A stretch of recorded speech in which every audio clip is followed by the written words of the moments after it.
fun all day long. I got a good feeling about today, guys. Do something pretty special today. Green, green, green.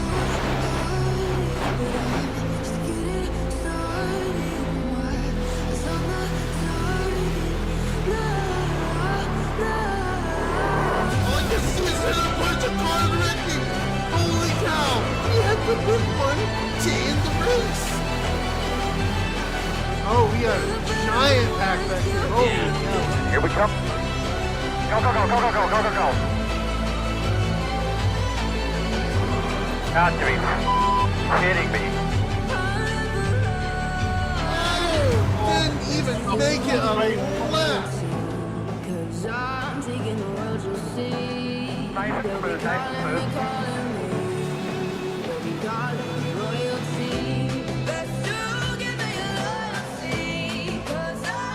Wow, that was dumb.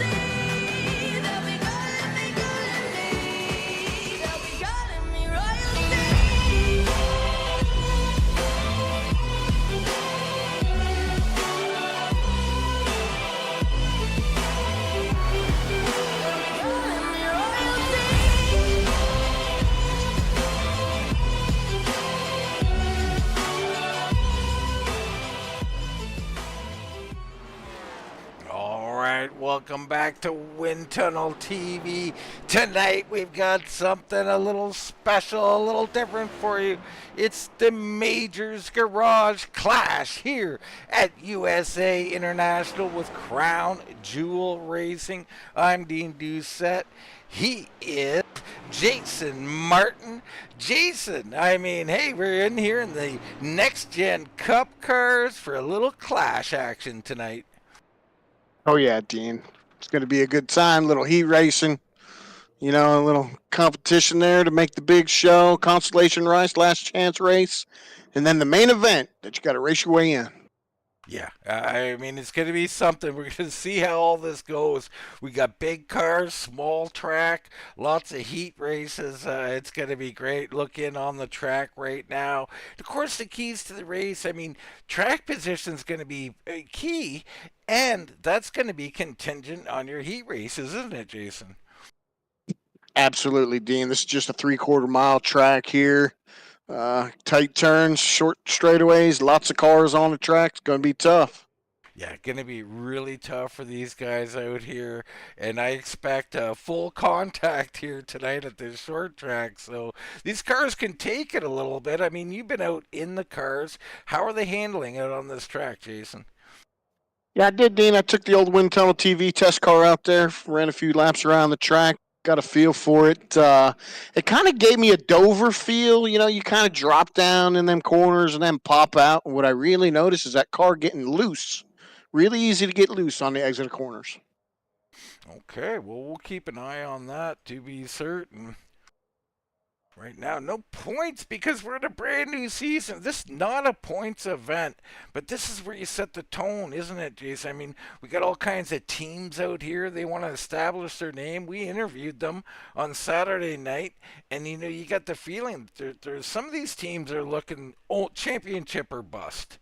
Others are looking for race wins. Others looking for part-time stuff. It's highly interesting.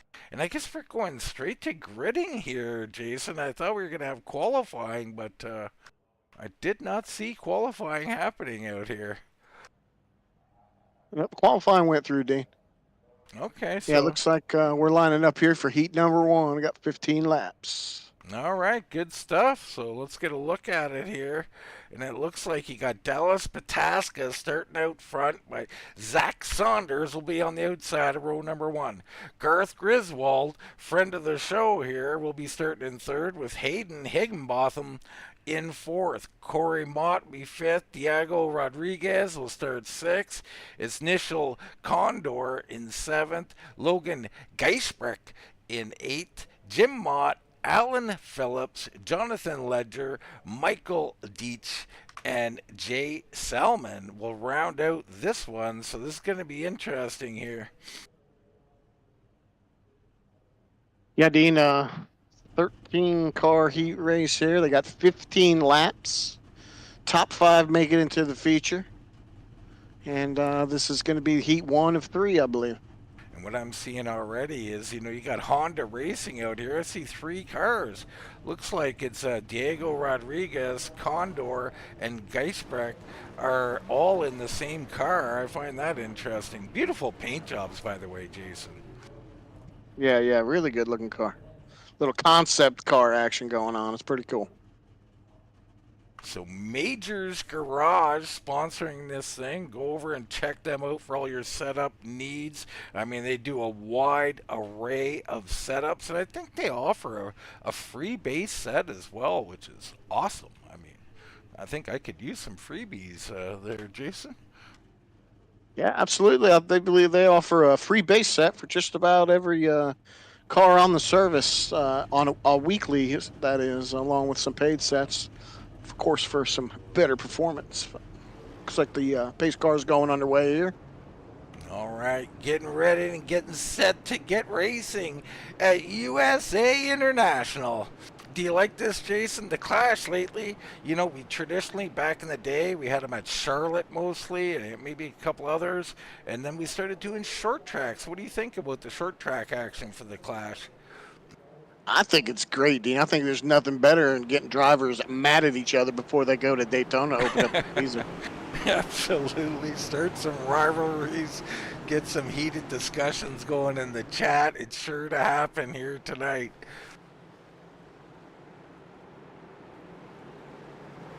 Happy to have everybody joining us here this evening. Shout out your favorite drivers in the chat and whatnot. We'll check in periodically and maybe touch on some of those, I'm sure, colorful comments. Now the scoring, when you run these heat races, scoring can get a little erratic with the systems, so we'll see how all that goes. But right now, Pataska and Saunders, Higginbotham and Griswold up front. They're ready to go racing, and man, oh man, I just can't wait to get this going. Open sets here in these vehicles too, Jason. Yeah, absolutely, Dean. I'm really excited to get this season started, and can't wait to watch these guys compete as pace car pulls off. All right, Pataska in that Major's Garage machine leads them down. Green flag flies. Great start on the outside. Zack Saunders drives right around. Holy cow, what a jump by him. Contact behind him, but they sort it out. Everybody stays green. Yeah, it was a great move to the outside by Zack Saunders, taking the lead quick. Doesn't look like Pataska's going to let him get away very far. All right, oh, there comes Pataska making the move down to the inside. Saunders trying to hold him off. Tricky down there. Looks like the 17 of Pataska getting a great drive off the corner. He'll wreck on the backstretch. And we got a wreck back here. That looks like Garth Griswold and the 54 of Corey Mott. So a couple of admins out here already starting trouble with each other.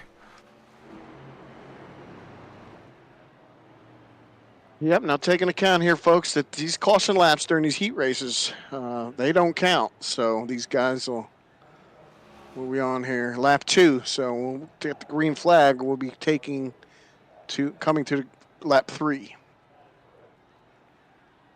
We get a replay here. You can see they went 3 wide momentarily there. Oh, and something awfully strange with the 54 there of Corey Mott. Man, that car reacted very violently to something. I don't know if that was an overcorrection maybe from a wobble by him, but straight up into Griswold, and he pushes him into the wall. And here comes 3 wide right at him. That's the 5 of Alan Phillips who gets in the side. So a couple of bystanders caught up in that one. Yeah, I mean, it looks like that he actually, I believe he got loose off the corner, and then when he overcorrected it, the weight fell back on that left rear, and it just hooked him to the outside. I think that's something that we see fairly common with these cars. Yeah, why is that, Jason? I mean, you think these things sitting that low on the ground, like anything violent, it just kind of gets caught on the ground, or? Yeah, well, I believe it has to do with the rear diffuser. In order to have good downforce with these cars, you want it as low to the track as possible, and that kind of squats the rear down, lifts the front end up a little bit, and it just caused the car to hook sometimes. All right. Now, the reason we don't have the scoring up, folks, is because, like I said, these heat races, it goes a little crazy, especially under caution. We'll get it back up to you once it settles down. Right now, Saunders did take the lead there, so the 24 looking strong. So is Pataska, but we re-rack them. Still 13 laps. I mean, you know, these heat races can go a lot longer than you think with no caution laps here, Jason.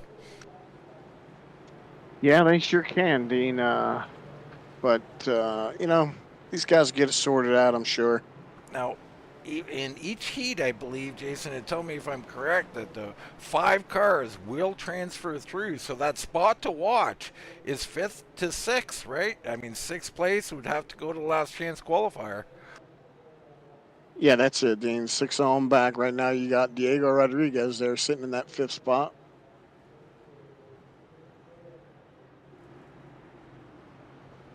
All right, they're getting all set and ready to go back racing. You see all the beautiful campers back there. Here we go. Saunders leading them down from the inside. Great start by Saunders both times. Once on the outside from second, he took the lead. This time from the lead, he just accelerated out of there. The one of Rodriguez got a little stuck in the middle of the corner there.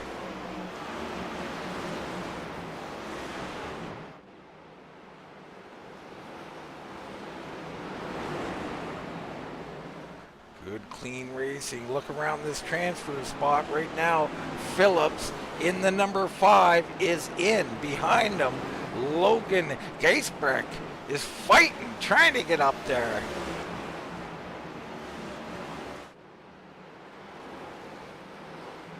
So 5-1 of Rodriguez and Phillips doing battle. They're both in right now. Last thing they want to do is make contact and ruin their chances. 5 tight through the corner. Oh, and someone's coming down the track. Couple of guys. Looks like Corey Mott down there. He got a handle on it. We stay green. Up front, Saunders and Pataska.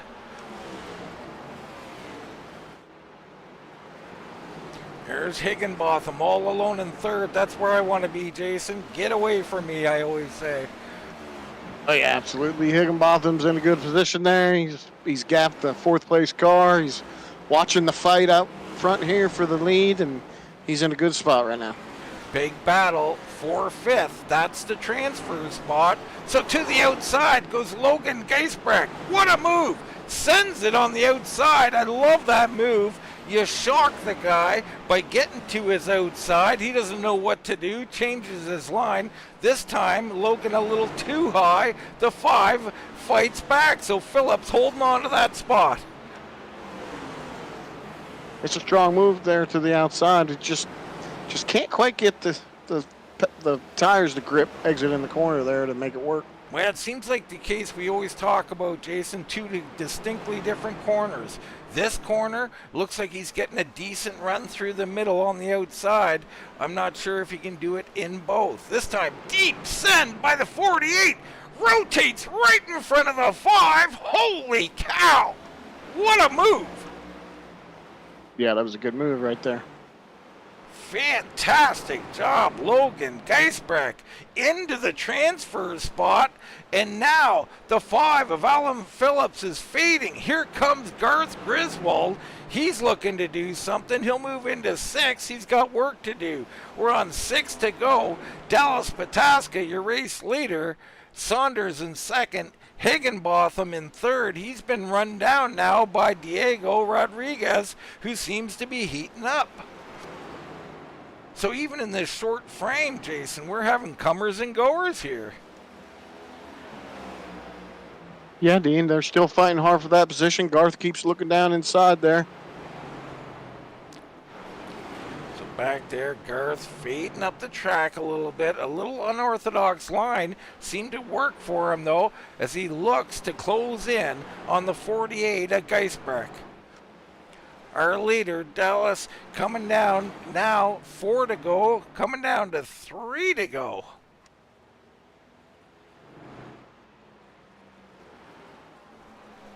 in the transfer spot. Geisbrecht still there. Behind them, some big battles, but those guys mostly out of it, and there's contact. The 11 drills into the 5. Holy cow. That's Nishal Condor. He just drove it in deep there. My goodness. Garth Griswold trying to do something. 2 to go. Does he have enough time? I don't think he does here.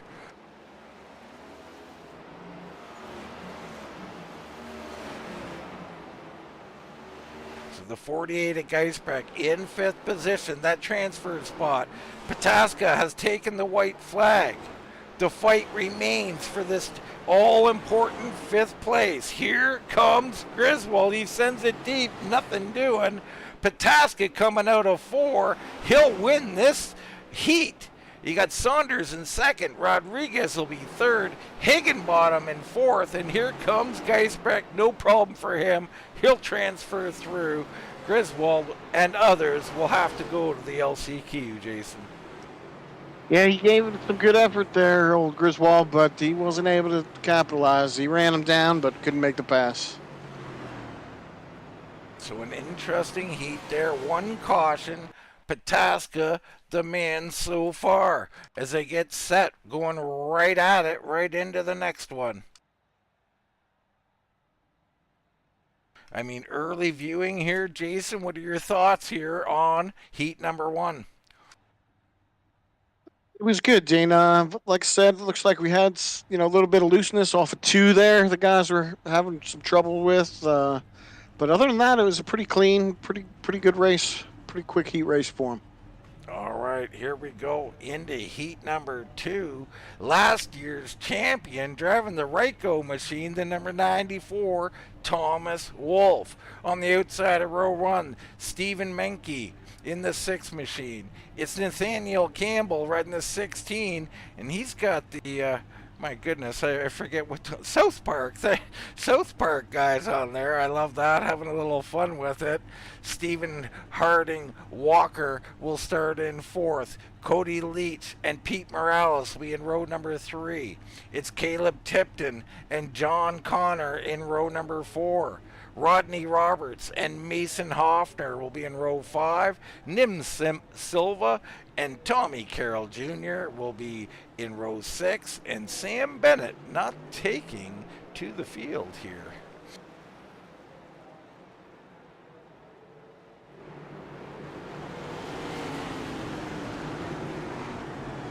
Guys, I mean, we've seen in that first one, even in 15 laps, Jason, if you went out too hard, you got a little punished, didn't you?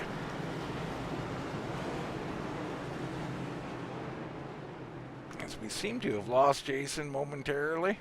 Oh, I'm sorry, Dean. I was just getting a message from race control here. I'm not sure what you asked me, but due to the something happened with iRacing here, and it's going to skip a heat on us.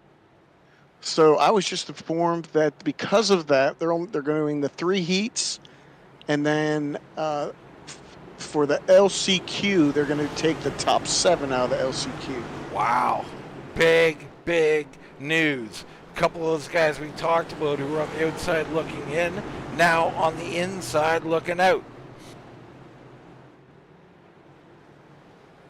So I think Garth Griswold was one of them. I'm not sure who got that extra spot in 7th there, but we'll be looking at that. So top 7 now. Well, they're taking 5 out of these 3 heats and then 7 out of the LCQ. Okay, that's my mistake. Here we go. Green flag racing. Thomas Wolfe leading them down into 1. The 6 of Menke up there on the outside trying to get something done. Wow. Contact, loose cars, everybody fighting for everything they can get. The 23, all kinds out of shape. He's wiggling and bumping everybody, evasive maneuvers. That's going to spread him out. You're looking like the 95 just threw it in there hard on the outside, Dean, and just caused some havoc. Well, sometimes you got to do what you got to do. The 95 of Pete Morales on the move, looking to move up. The 16 and the 29 fighting. That's Stuart Walker and Nathaniel Campbell. This is all around that transfer spot. Meanwhile, Wolf just set the fastest lap of the heat. So they get it sorted out. Now it's Stewart, Harding, Walker sitting in the transfer spot. Rodney Roberts in sixth, looking to move forward. Behind him, you got Cody Leach and Caleb Tipton in there fighting. Oh, and we're hearing some screeching. Around goes. That looks like Pete Morales. So Pete Morales has lost control. Nim Silva also in the garage. Let's go to the replay of Nim Silva here and see what we can figure out. So there's Nim. I mean, he's all alone at the back here, Jason. He sees a little smoke in front of him. That car just breaks loose on entry there. So that was unfortunate for him. You had Pete Morales. And we'll get to that momentarily. Yeah, Dean, looks like both of them just got loose in the corner there. And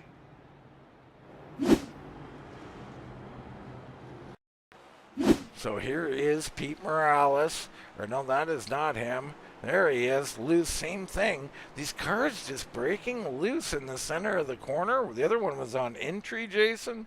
I mean, a little hard to handle here tonight.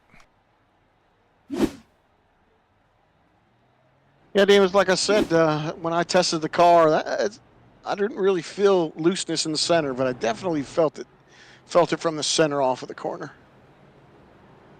All right, guys trying to get their bearings. Wolf and Menke up front. Campbell, Walker, fourth and fifth. You got Roberts in the transfer spot. And it's Cody Leach and Caleb Tipton right behind, looking to move up. Tommy Carroll's already picked up 4 spots, so maybe he can do something here in that 56 machine.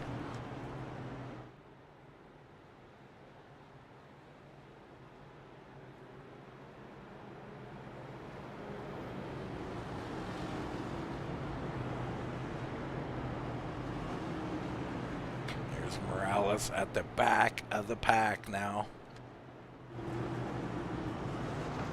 It's like he may be coming in and changing some tires.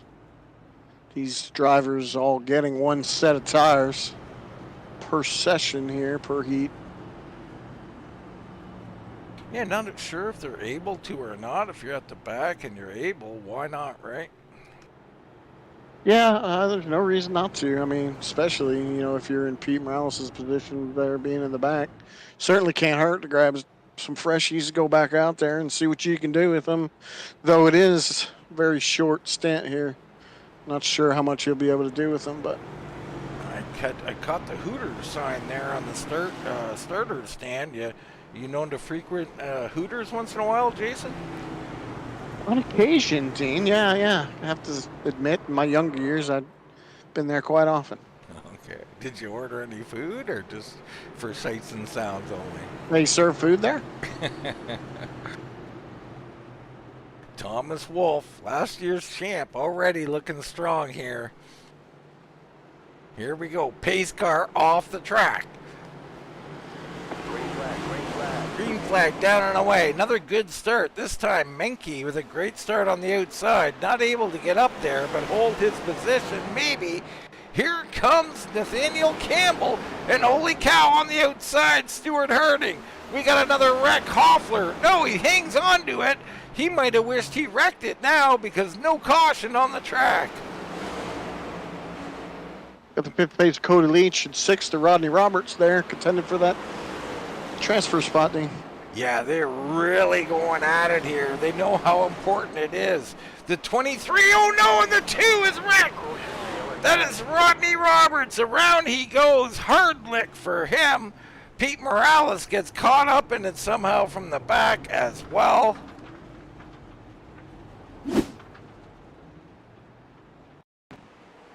So here you go. Just a little overdrive in the center. Oh, and the 23 on exit come down just a little bit.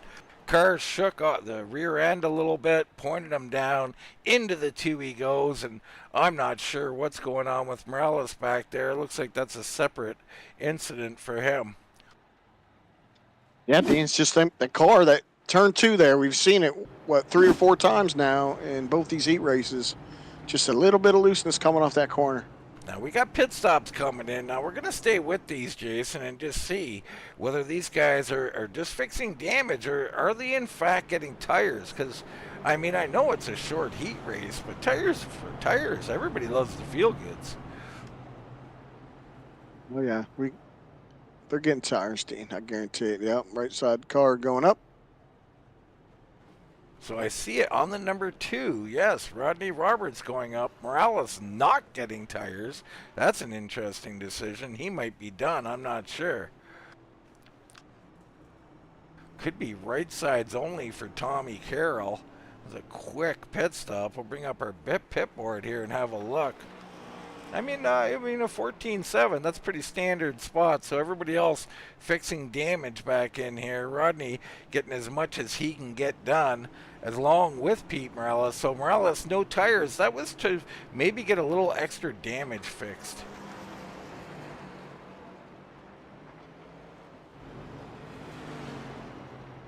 Everybody getting caught up. So Wolf, no problem for him so far up front. All the action been around that transfer spot. That's kind of what you'd expect, isn't it, Jason? Yeah, we would. Those guys up front, you know, those first 3, 4 guys, they're content where they're running. They're just running as fast as they need to. All right. Stay with me, brother, as we're in heat number 2 here at the Clash. We got the Majors Garage Clash. Go check out Majors Garage for all your setup needs. I mean, they've been doing it quite a while now, and they got a wide variety of setups. I think 70 different cars they're toting on their site, so go check them out. Awesome to have them on board as a sponsor.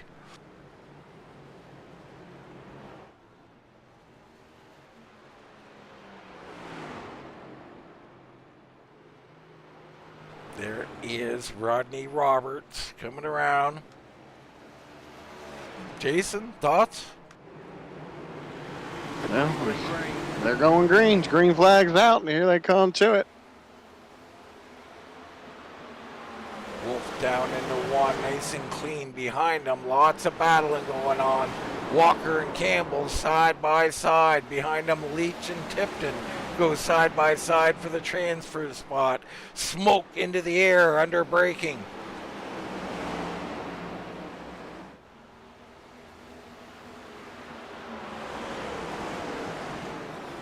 Cody Leach still holding on that spot, but Caleb Tipman is coming after him.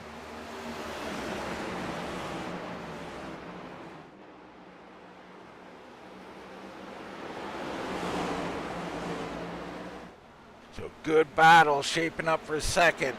Here comes the 29 as Stewart Harding Walker. Oh, and we got a wreck back here. A big pile up. Holy cow! This is going to massively affect the transfer spot.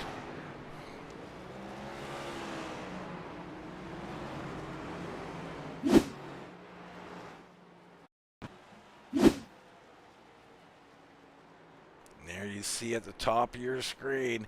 Wow. So the 23 heavily involved. Cody Leach. Caleb Tipton got a good lick out of that as well. Yeah, 4 or 5 cars involved in that, Dan. Kind of surprising. Not sure what happened to the 16, but he just, I don't know if he got loose in the center of the corner or it almost looked like he slammed on his brakes, Nathan Campbell. I'm not sure.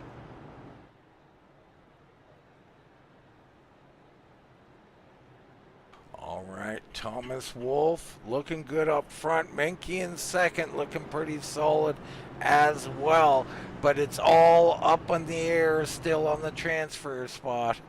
7 laps to go here in heat number 2 in the Clash at USA International.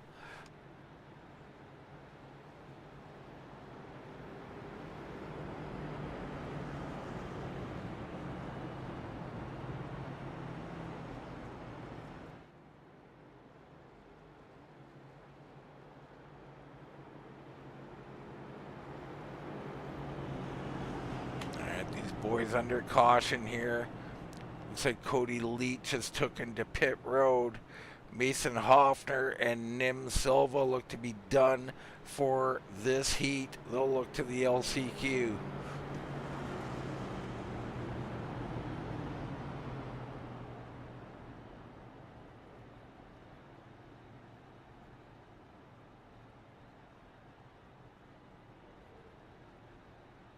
All right, we line back up.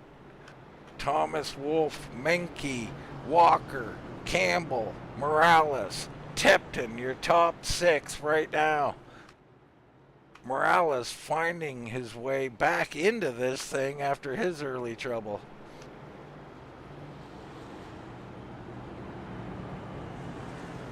Yeah, Dean, we're coming to about 6 laps to go here. These guys are fighting it out. It looks like we got Pete Morales sitting in the 5th spot now, and with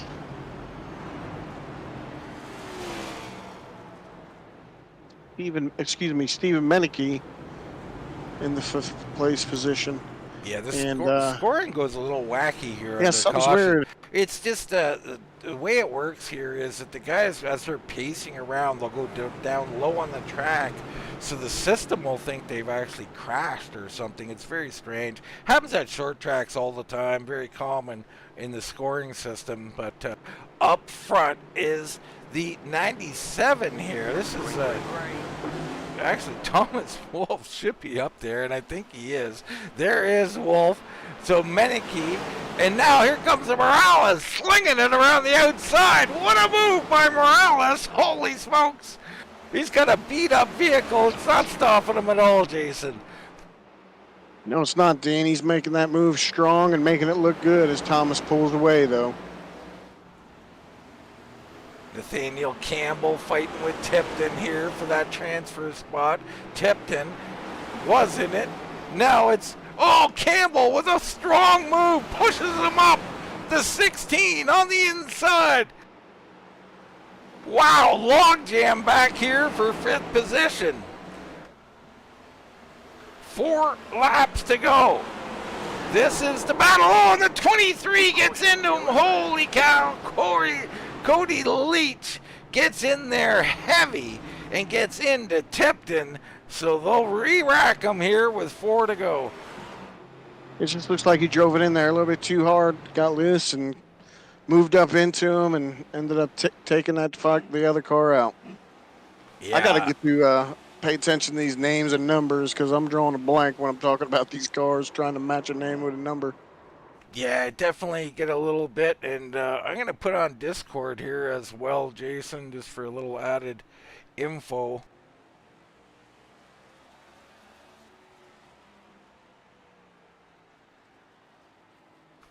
So Wolf still out here, and he's been quite dominant. I mean, he's been doing great here. And no surprise, Jason, when you've got, your champion of such a tough series like this is what you expect, isn't it? Yeah, you do. He ended the season strong, coming out here and just taking charge of this heat race for the Clash and continuing on the amazing driving that he's been known for. Some reason we've got replay on the top. Hold on, I'm not sure.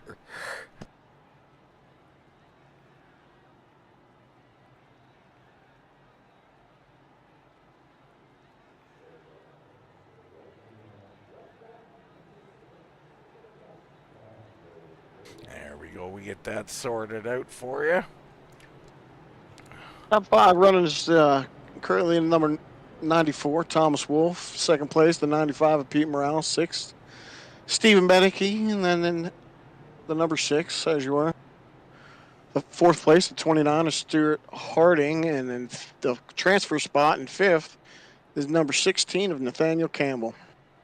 Yeah, Nathaniel Campbell in that transfer spot. He's got to hold on, and we're seeing already, Jason. I mean, this is no easy task. These guys are throwing it in there. They want that spot. I mean, there's not a whole lot to lose by getting aggressive here in the heat races, is there?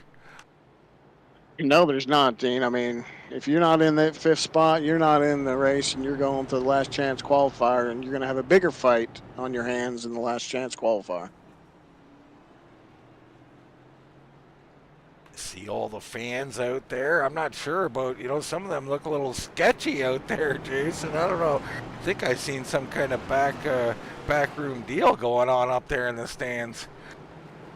Well, you never know. Tracks in Lakeland, Florida. They do things kind of weird in Florida, Dean. Okay, all right. I haven't been down there, so... Well, I was as a kid, actually, but not in recent times. So Wolf, Menke, Morales, Walker, and Campbell in the transfer spots is Tommy Carroll Jr. in the 56. He's up 6 spots now, and he's in position to battle for this spot. Here we go. Back to green flag race.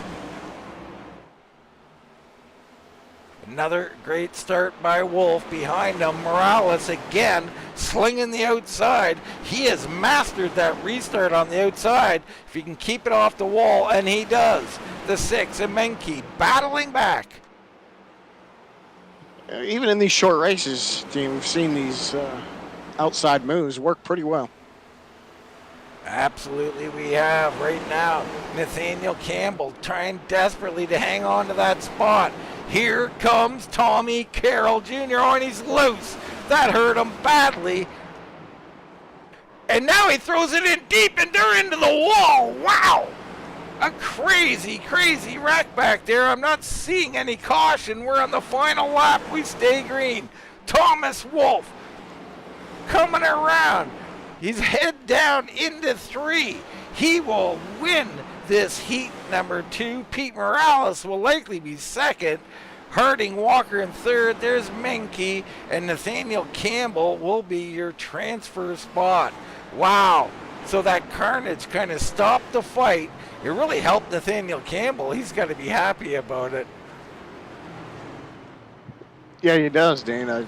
He just lucked out there and with all that stuff going on, and some mistakes were made and ended up hurting themselves and let Campbell have an easy ride there to the finish.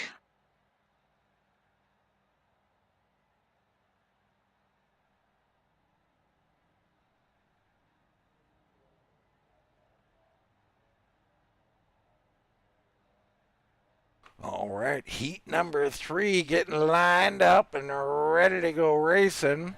Let's get into it here. Cody Porter, newcomer to the series, sitting on the point. Stephen Carlile will start on the outside of row number 1. It's Cameron Albertson in third position. Nick Vasquez will start 4th. Tyler Belanger and Vince Mitchell will start in row 3. Row 4 featured Zach Johnson and Thomas Villano. Austin Runkle and Ben Lawson will be in row number 5. And you got Ray Gill and Joe Wright bringing up the field. Oh, we got ourselves a Krispy Kreme car here. That always makes me hungry.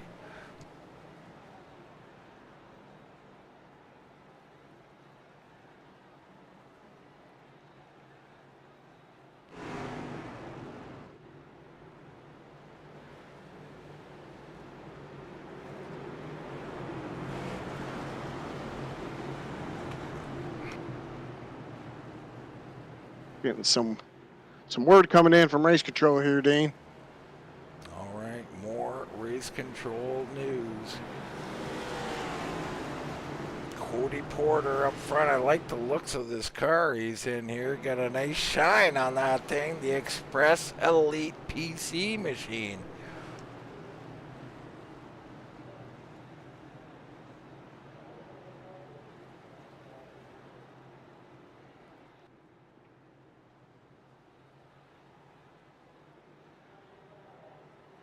As we await news from race control here. Yeah, still waiting. All right, on to this, the final heat here, looking for 5 transfer spots. Cody Porter going to lead him down here to the green flag. He's down and away. Slow start on the high side by Albertson, or that was Carlile, sorry. Albertson comes right through on the bottom. Fight for fifth. My goodness. Vasquez and Belanger slinging it. Belanger down on the bottom. Vasquez up high. The 18 to Vince Mitchell right in there. They get it all sorted, so your top 6, single file. Thomas Villanos, wow, way up the track he goes. Zach Johnson goes through. Yeah, that high line, though, Dean, hope everybody's watching. It looks like that high line is the place to be, the place to make your move. Yeah, I think early on the restarts, Jason, it really seems to be effective. Cameron Albertson just set the fastest lap, so he's in second, trying to run down Cody Porter. Carlile third, Belanger. Vasquez in the transfer spot. Zach Johnson out of this thing, and, you know, these guys are falling back a little bit. They're going to need a caution to get back in it. There's a move. Looks like Ben Lawson coming down to the bottom. Guy's going way up the track, oversailing the corner.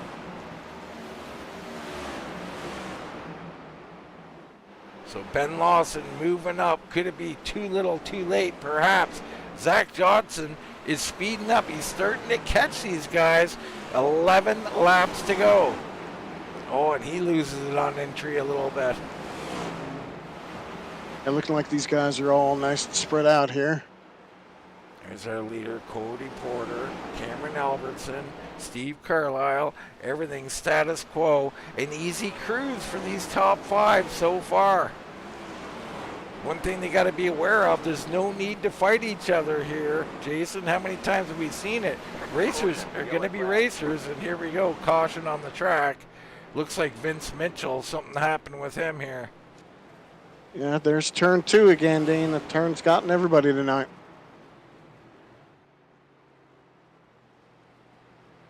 Okay, so for the latest from race control here, they're having some more issues with setup. So as far as it goes, from the consolation moving on to the main feature, we may be dipping out and having to create a new session, Dean, for that final feature race. All right, well, we'll await that and see what happens. There you've seen the Vince Mitchell there with the, you know, someone in front of him just hit the brakes. He tried to brake, threw his car out of sorts a bit, and around they go. But, I mean, what you brought up there, Jason, I mean, that might explain some of the issues these guys are having. Yeah, it just seems, for whatever reason, they're struggling there from the center and exit of turn 2. And I don't know whether it's you know, a loose issue, or maybe the front end's gripping too much as the track gets worn in with rubber, or something to that effect. You know, it's just hard to tell without actually being on track. But turn 2 from the center off has caused havoc in these heat races. Certainly has. Cody Porter, he set the fastest lap before caution there at 21:04. Runkle dips into pit road.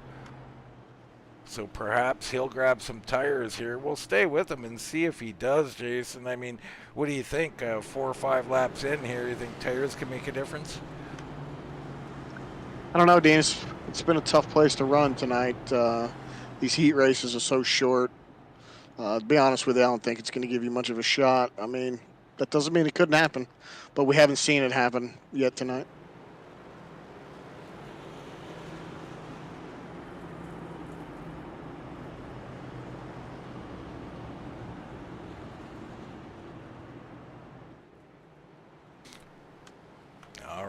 Getting ready to go back green flag racing. Porter, Albertson, Carlile, Belanger, and Vasquez in those spots.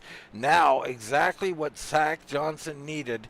Him and others are back in this thing. Ben Lawson, Ray Gill, Thomas Villano, Joe Wright, they're all in it. Can they do something here, Jason? We've seen them struggle the back half of this pack. Well, you know, a caution. It's a reset for them as they get lined up, double file. You know, now's the time. If you got anything you can pull out of the hat, to lay all your cards out on the table, get yourself locked in a top 5 position for this feature. All right, lots of chat out in YouTube land. We'll have to get back to that another time. Ooh, pace car goes off. Looked like Porter went off too with them almost. But he's okay. He gets a good start. Behind him, Carlile and Albertson take to fighting each other. Looks like Albertson's going to win that battle. Behind him, Belanger and Vasquez, 3 men in, and we're back under caution already. Not sure what happened to cause the caution there. My goodness. I didn't see anything either. I'm not sure. An awfully quick flag there as they get flag happy. We've seen a lot of that in the football world, haven't we, Jason? Yeah. Good old Chiefs, you know. We're not really going to talk about that here, are we? Well, we could. I mean, you know, the Chiefs, well, we'll let it go for now, I guess. We'll save that for a rainy day. I think the people are getting enough of that in real life. I mean, if we're going to talk football, Jason, you know what we're talking about. It's the Detroit Lions. Yeah, they're watching the Super Bowl this weekend, too. I heard. They are indeed. There's no doubt about it. Look at some of these beautiful paint jobs here. There's Albertson. I love it. Good looking one. Got admin box on the side. Legion Raiders. Can't read all of it. Sorry about that, Cameron. The X-Files. How about that? Tyler Belanger bringing in the aliens. Is he an alien? I don't know. We've yet to see. I don't think we've had enough green laps in a row to see. Yeah, Ducks Unlimited on the Vasquez machine. Zach Johnson. I don't know if that's an anti-Jordan logo there. Very interesting. Ben Johnson in the Roush machine. No, there's a lot of history about that Jordan paint job, actually. And what is that? The NBA wouldn't let him wear his branded stuff. And they fined him every time he wore it. Okay. Well, there you go. So, and then Tyler Reddick drove that car at the Clash in NASCAR. This past weekend is kind of, everybody figured it to be kind of 2311 snubbing their nose at NASCAR, them with the lawsuit and all that. Very, very interesting. I like it. The information coming from one Jason Merton here. Up front, Cody Porter. He's got the shifter on the hood there. That's an interesting little thing to put on the hood as well. Now, the funny part of that is when Nike paid his fines when he came into the league wearing his Jordans. Nice. Michael Jordan got fined $5,000 a game, and Nike paid it. As they get double foul here, looking for a restart. You think he made that up on the craps table, or? No, I don't think it's a problem for him now. I don't think it's a problem for him then. That's for sure. Porter and Carlile, Albertson and Belanger, Vasquez and Johnson ready to go back racing here in heat number 3. Green. Green flag drops. Good start up front. Looks like Carlile a little loose, but he's got the speed to hold on to second. Albertson files into third. He's fighting for second, but he's going to lose that battle, or is he? He stays on the quarter panel. Wow, Rubbin's racing, baby. A little bit of a rub there. Making some room was Albertson. Belanger back and forth, and Vasquez is in a world of a fight here for that transfer spot.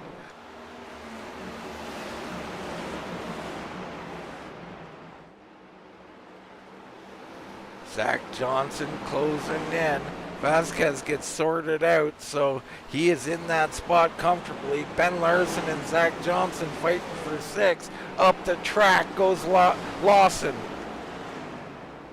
Yeah, enter the corner. He's throwing it in there, trying to get there, but Nick Vasquez just able to get off the corner a lot better than Zach right now.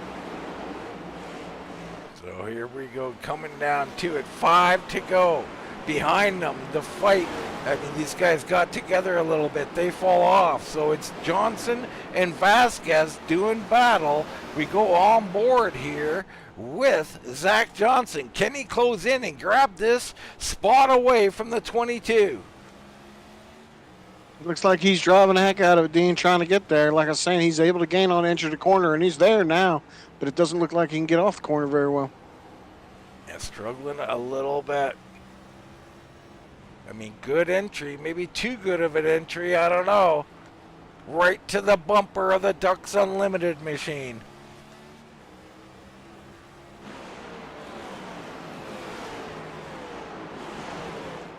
Three to go. Cordy Porter set sail. There's Carlile, Albertson, Belanger, all looking safe. Back to the battle. It's Vasquez and Johnson. 2 to go.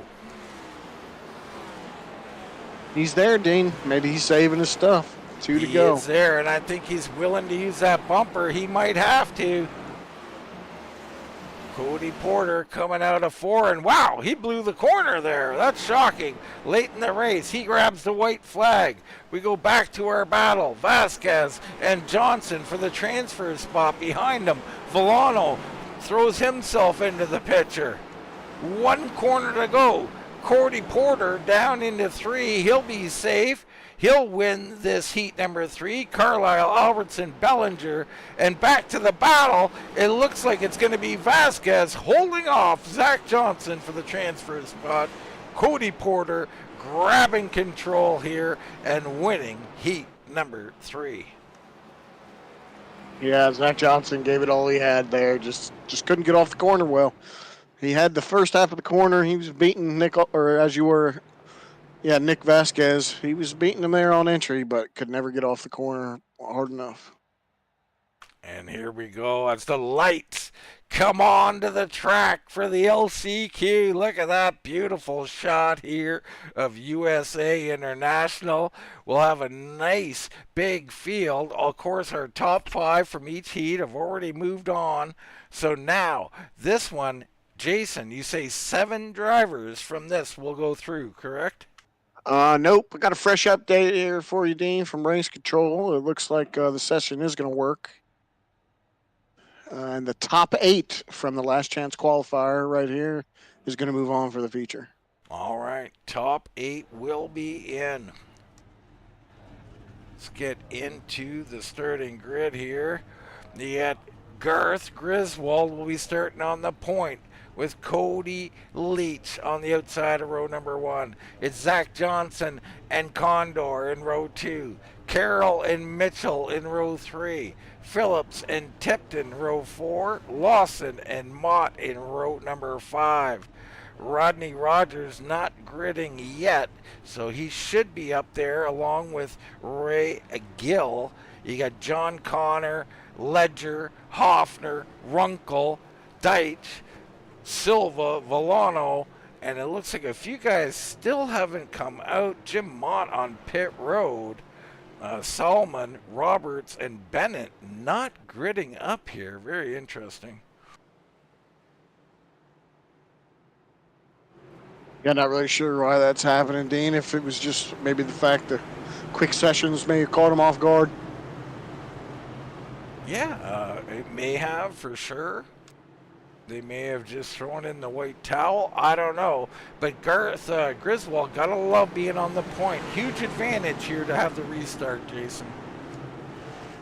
Oh yeah, these first couple rows cars are sitting pretty, Dean, for this qualifier. You know, there's going to be a bunch of havoc going on behind them. So 40 lapper here. Going to be a little different here. Guys going to have to manage their machines slightly differently.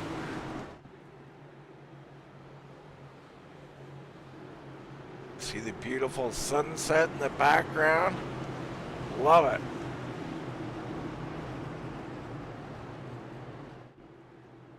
This last chance qualifier, 40 laps. Pace car is pulling off. All right, Griswold and Leach, Johnson and Condor. We're green flag racing here in the LCQ.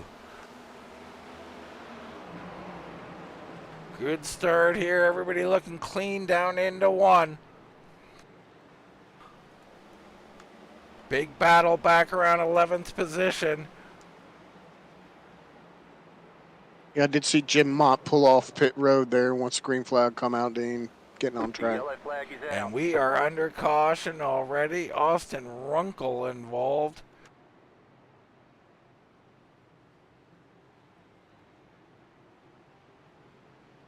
Having a hard time locating him here. Here we go. There's Runkle.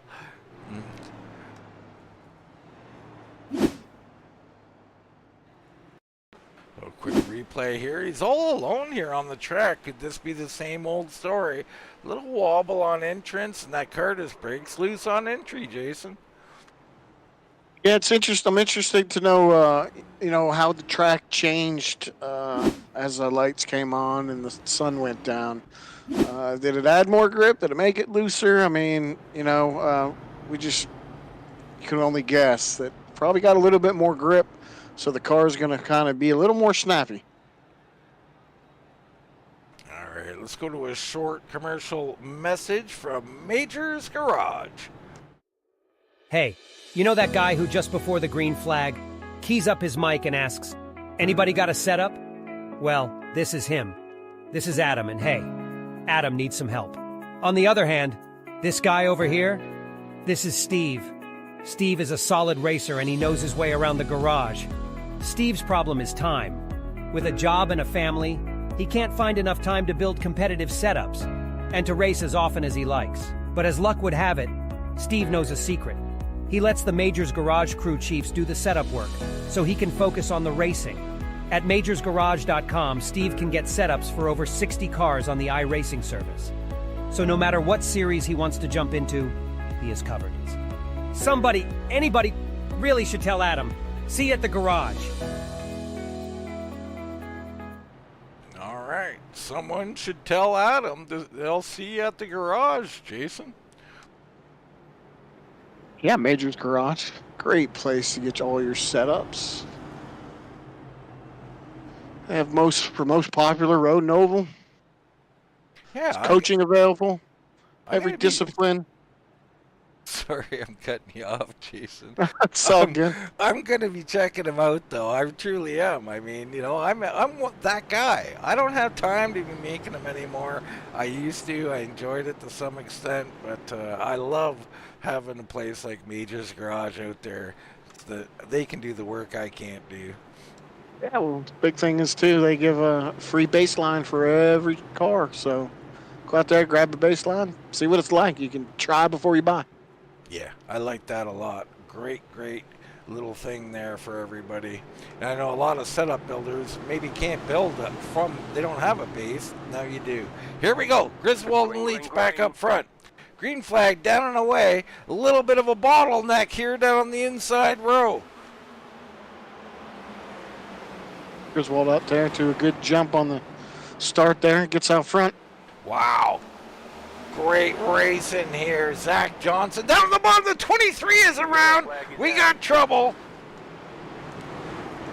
Cody Leach there. Something happened. They were 3 wide, I believe.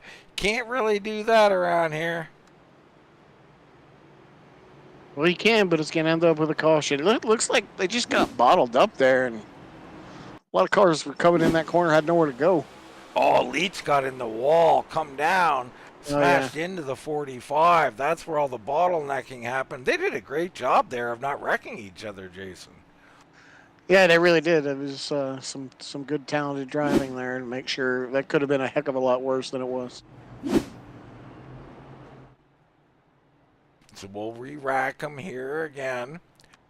Lap 3 of 40 in the LCQ. So this could be a long one here, folks. I mean, we're not counting caution laps here in the LCQ. So, I mean, these guys, this many cars out here. It's aggressive, big tank-like cars out here on this short track. Jason, I expect more of the same.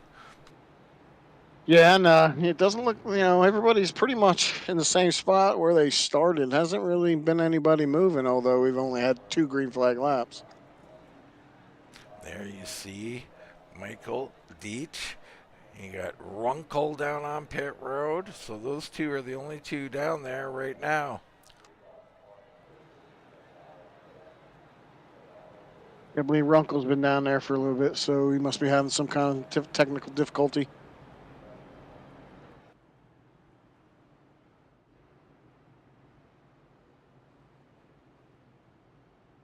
You know, whenever I see these overhead shots, Jason, it makes me want to go to the track even more. I'm not sure why that is, but these blimp cams, man, they really look nice out here. I believe there's a drag strip up there on the top left of your screen as well. Yeah, it's a pretty track there at night. It sure does look good. This is one of the original iRacing tracks also, so it's been around a long time. Yeah, absolutely it has.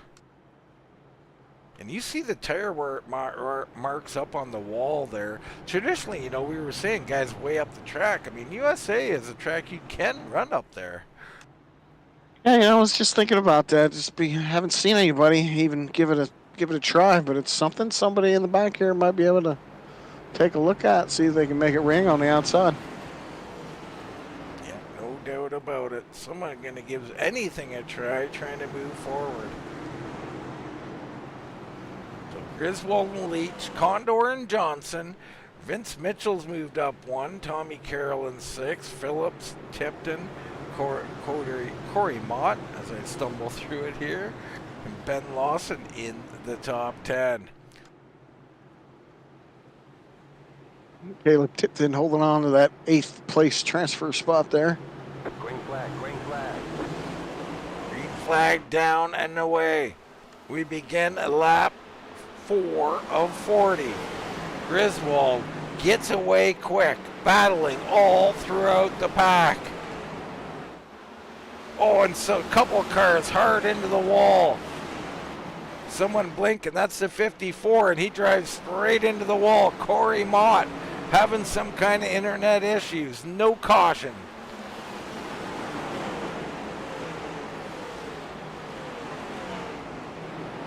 Up front, Griswold trying to hang on.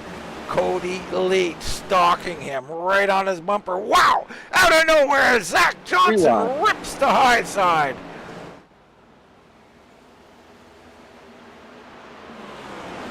What a move. The 18 of Vince Mitchell taking 3 and 4, 3 wide on the outside. Yeah, Mitchell was rocking the high side as well. The fight for second continues. Johnson on the outside. Leach on the inside. Behind him, they're stacking up again. The 69 of Caleb Tipton down there on the bottom. He clears.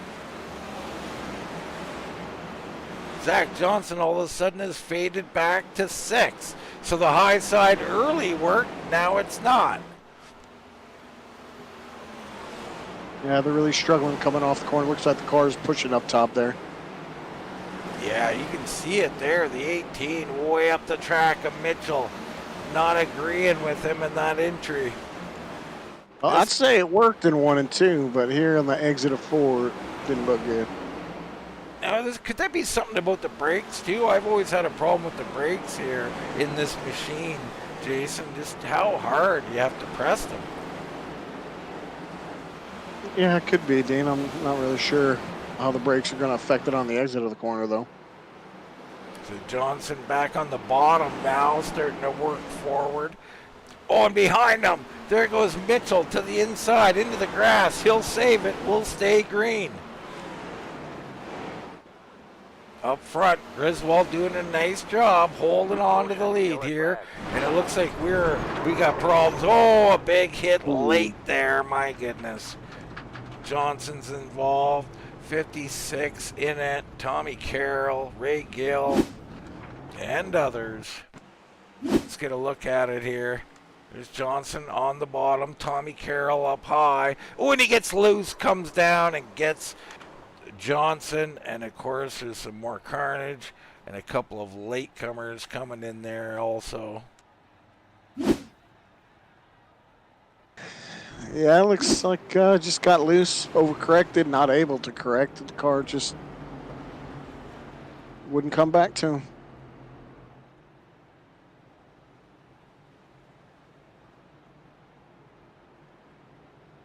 Stephen M asking if we can refresh the paints before the main. We'll give that a shot for you, Stephen. I don't think that should be much of a problem. The only problem is I'm old and my memory is not good, so you might have to remind me again.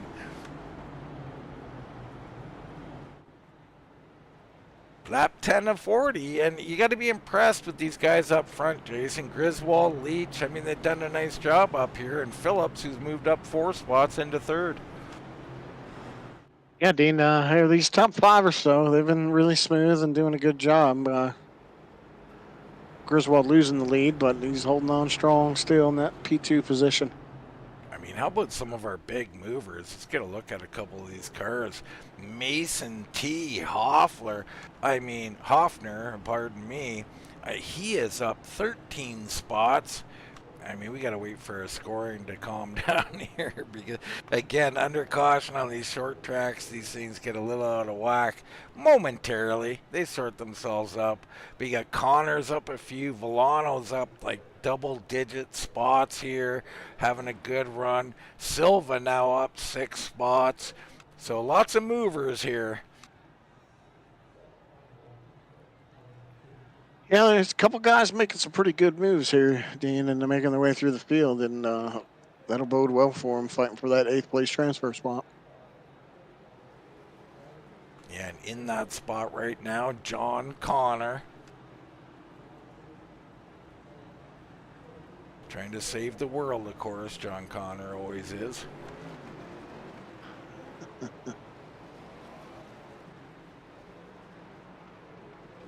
Looks like Tommy Carroll takes to pit road here in the Dukes machine. I like me some Duke's mayonnaise, Dean. It's good stuff, Duke's mayonnaise. Yeah, don't have that up here in the old Canada. You know, maybe we'll get it when you guys take us over. I'm not sure, Jason. Yeah, maybe. I got my Maybe little you'll be American lucky. flag just in case. Griswold Leach, Phillips and Condor. Another great start by Griswold. Behind them, they battle for second.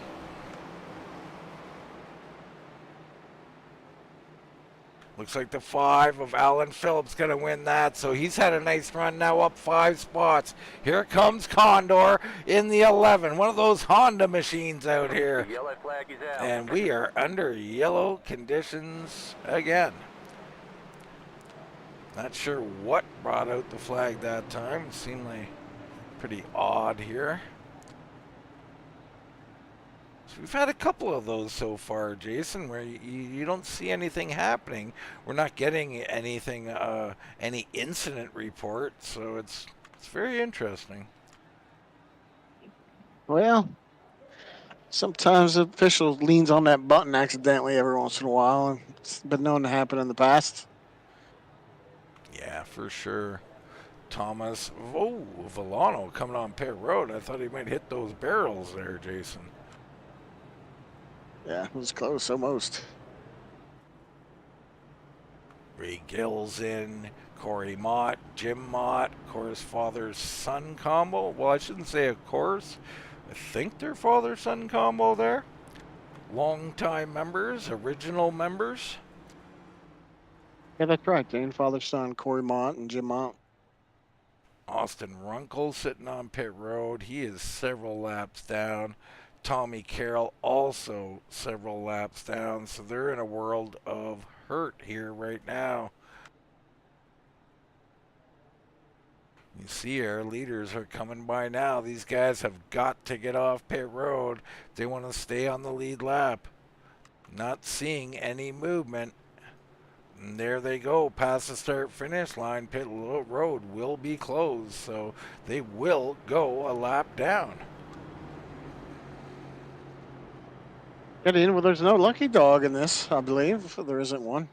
So I'm not sure what those guys are going to do, if they're just parking it for the night or having some mechanical issues with their car or what the deal is.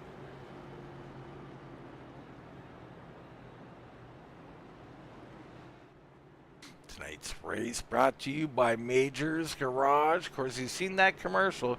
Get over there. Get yourself a free base set. Check out their over 60 setups that they're doing. I mean, let's support them, right? They support the league. Let's go support them. I'll be getting over there. Yeah, I didn't learn about. I never knew about him until we started up with this league, Dean. I'm real interested in getting over there and trying a couple of those setups out myself. That's right. And I mean, that's what advertising all about. You open up the market here. I mean, we got a bunch of people who love watching Wind Tunnel TV, and I tell you, they love building setups.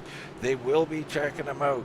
Right here in this one, we're in lap 10 of 40 here in the LCQ. We still got a 100-lap feature behind this. Holy cow, folks. Griswold, Leach, Phillips, and Condor, Tipton, and Lawson. Ready to go back racing here at the Clash at USA International. Good tight start up front. Griswold down and away again. Behind them, battles everywhere. Pretty clean through 1 and 2.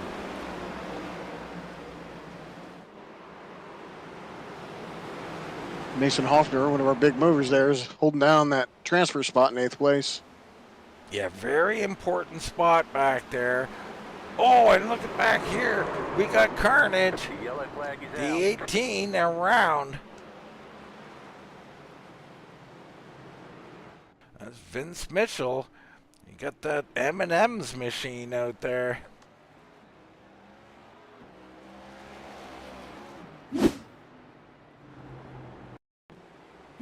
Let's have a look here. Come down into the corner.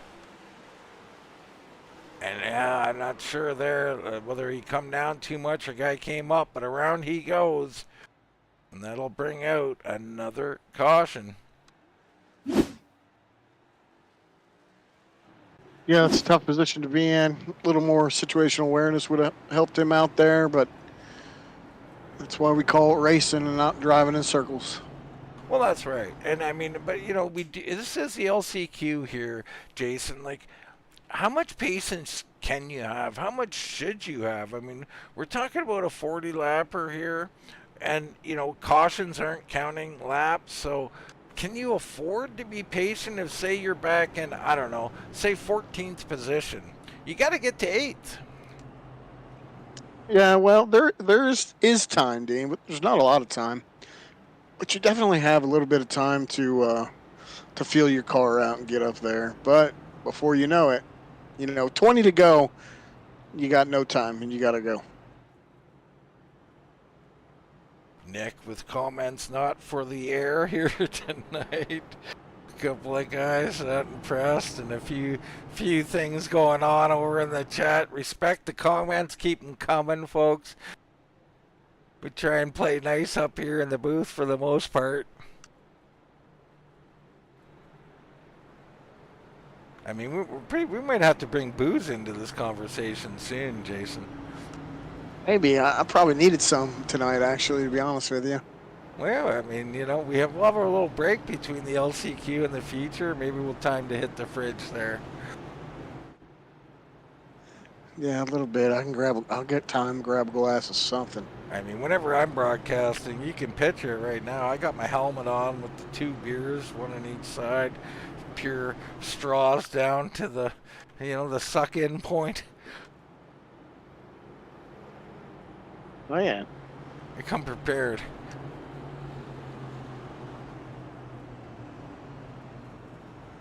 So that transfer spot being held down.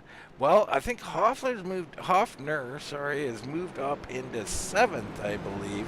Be Ben Lawson probably in the transfer spot right now. So the 3 is sitting there and everybody wants his spot. It's kind of like those old demo derby races, Whoever's in the transfer spot, people want to take him out. Yeah, I'm actually surprised those Hondas have survived this far along. All the Hondas up in there. All right, here we go. Griswold, Leach, Phillips, and Tipton. Green flag, green flag. Green flag, down and away. Another good restart by Griswold. He don't mind these cautions. It allows him to get out here and get these starts. The 23 of Cody Leach making his move. Wow, all over the bumper of Griswold is a 5 of Alan Phillips. Griswold powered off the corner and got away from him, but that was tight action there.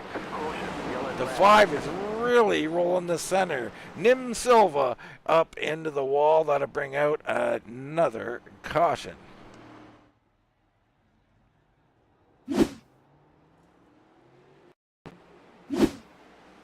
Here we go. 51 up high. That's Vince Mitchell down low.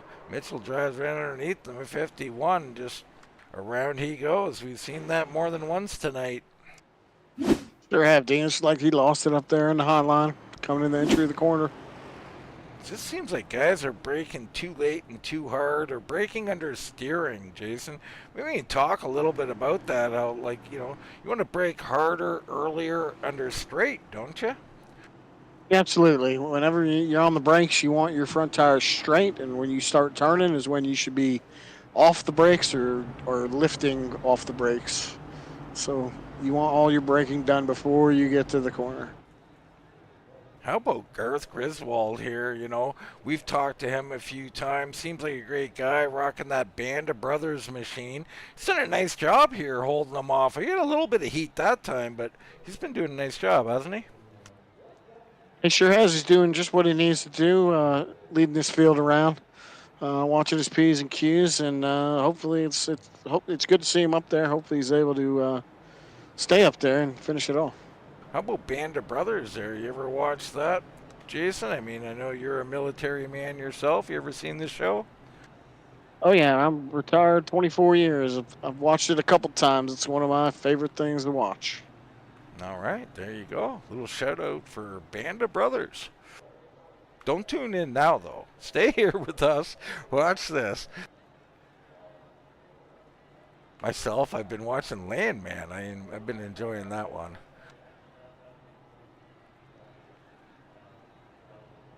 Yeah, that's a good show. So there's Ben Lawson back in that transfer spot. You got Zach Johnson in 9th, Joe Wright in 10th, Vince Mitchell in 11th, Ledger back here quietly in 13th, and Deitch is back here 14th, Silva in, well, I don't know, as the scoring goes wild again as they go around the track. But nonetheless, these are the guys that are fighting right now for that transfer spot, Jason. Yeah, lap 13 here. It's been a pretty good fight going on, but there's a whole lot more racing to go. But these guys need to be green in order to get that racing in. So nobody's passing nobody under caution. We need some green flag laps so guys can make some moves and get things done. Yeah, lap 13 of 40. We definitely need some green flags here, and they're bumping already. Holy cow, the outside line. Cody Leach was getting bumped by Tipton, I believe. Tipton ready to go early. Griswold trying to hold him off. Here comes Alan Phillips. The one thing I'm noticing is Griswold great off the corner. The 5 of Phillips so good in the center of the corner. Yeah, he looks like he's just Griswold able to carry a little more speed through the center there and able to stay ahead. Great but battling they're up working front. hard on him. Are they ever? Leach and Phillips slugging it out here for a second. Great run by Phillips on the bottom. Leach holding him off. Great job on entry, and he holds the line. He slides in there. Still not clear, though. Look at the way he's rotating there. Holy cow. Yeah, he sure does have that car turning well for him. Back here around the transfer spot, you got John Connor, Ben Lawson, Zach Johnson back up here now. Hoffner quietly in 9th, out right now. Zach Johnson looking to the inside of the exit of 4 there, unable to make anything with it.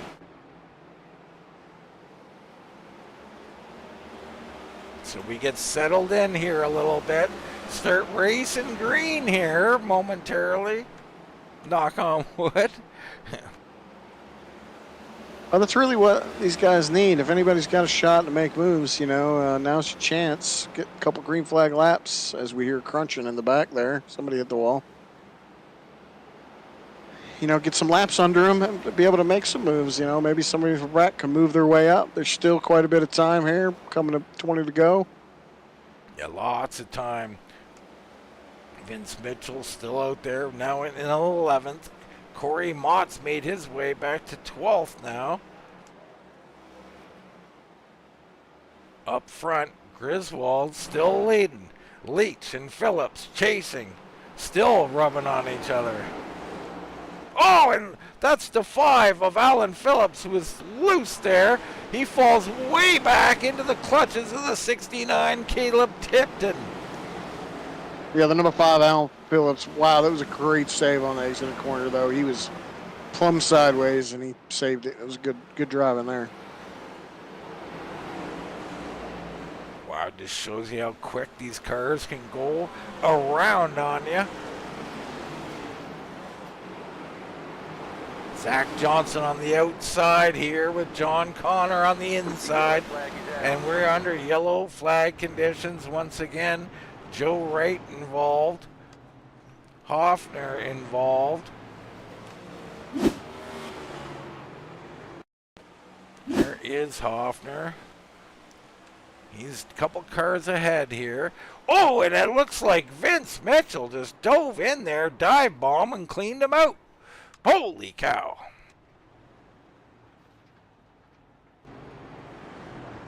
So the rabbit, as he's known, is he's acting like something other than a rabbit right now.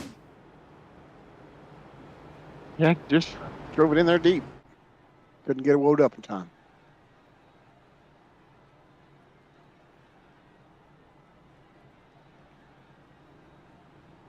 Lots of comments making me laugh over in YouTube.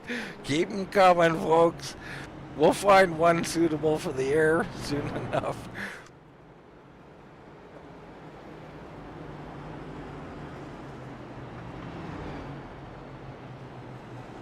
$18 laps remaining in the LCQ here.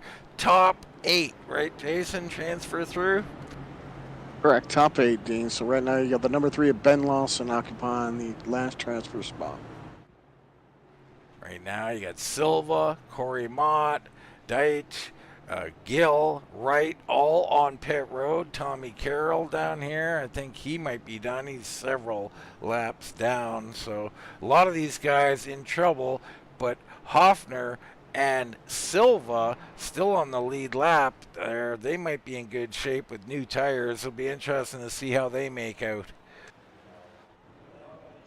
Yeah, I want to point out John Connor, Dean. He moved up 8 positions, got himself settled in there in that 6th place position there, getting him into the feature, and he's just quietly been unnoticed, sitting in 6th since he moved up 8 spots. Good run by him. Yeah, I mean, that's what you want, right? We often say it. If we're not calling your name on the broadcast, a lot of times that means you're having a good, quiet race, right? You're not causing any incidents, you're not getting involved in them, and you're doing what you said about Connor. You're quietly moving up. Connor up 7 spots. I mean, I love it. Yeah, started outside the top 10. Started 22nd, I believe. No. Hard 16th, I believe. Hard to say with the scoring going nuts under caution all the time in these heats and LCQ. But I love the paint job, too, there on Connor. Something a little unique, a little different. I like it.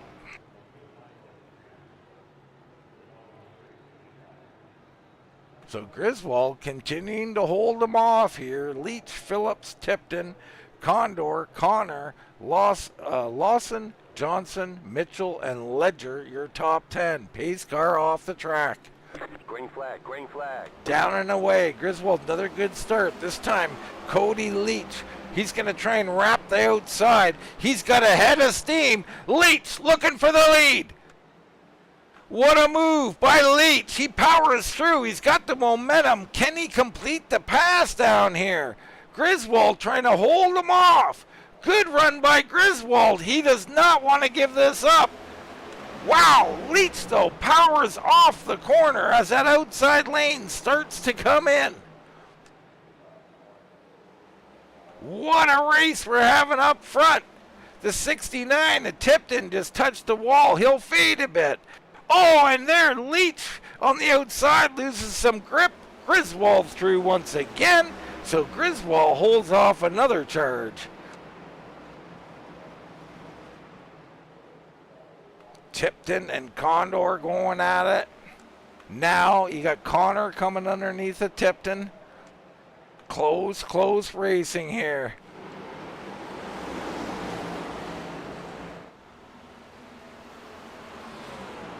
Looking on our transfer spot, Ben Lawson currently in. Vince Mitchell in. Corey Mott out. Oh, and down the track goes Tipton. That's going to switch things up a bit. Wow, a log jam. Mott gets hit. He has to regroup. He falls off.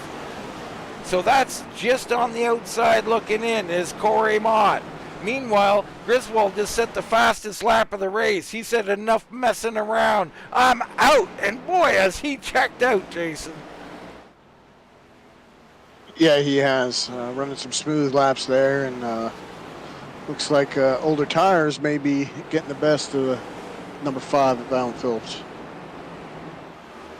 Down the track goes Vince Mitchell in the 18. He holds on to it, though. And now he doesn't on entry. So that was all started by him kind of missing one corner into the next. He's out of sorts, and now he's got to be careful here. He'll get it turned around. So the 18 has lost control of that machine. Let's get a replay on it. You see there, off the corner, loose. He's got to reset. Doesn't do it quick enough. Car's still upset. Comes in, and round she goes. Oh, and he gets a piece of the 2 machine there. So that's a little pain there for the 2.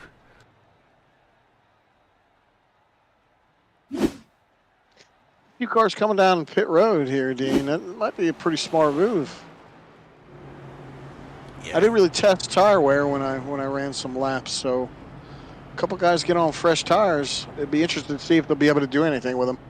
Yeah, I mean, we had a couple of guys on the last stop. I think Silva was one of them in the 51. Haven't seen what he's been able to do. Currently in 12th position, up 8 spots. But we'll see how it all works out. Right now, it's been all Griswold up front. He's had a couple of challenges, but how impressed are you, Jason, with how he's been able to fight those off? Yeah, and Cody Leach really gave him a run for his money there on the last restart. There, they were side by side for the first few laps, and he was able to hang on to it, and he extended it out a little bit when they had some slipping up there. So, right as it's gone so far, he's driven a perfect race up front here. He really has, and we always talk about it in these short tracks in particular. Restarts are actually the friend of the leader. I mean, Girth probably had a good lead there. He might not have wanted to see it this time, but in general, you can get a good restart, and the lead is yours for a couple of laps. So, I mean, from here, he's like, hey, we could do this all night, guys. I'll just sit up here and keep getting great restarts.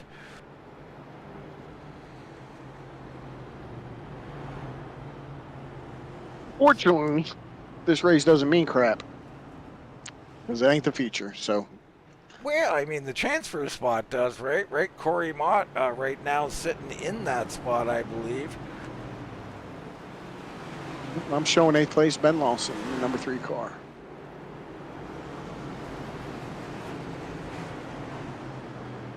I believe Silma is misscored currently because of these scoring issues we have under caution. So that would put Corey Mott into 8th position. Hoffner would be looking on the outside along with Zach Johnson. But right now, here we go. One more time. 13 laps to go. Green, green, green. Down and away again. Griswold with a good start on the inside. Yeah, there we go. Sorted out. You're right. So again, Phillips just so good on the bottom, but the drive off is where he gets stuck.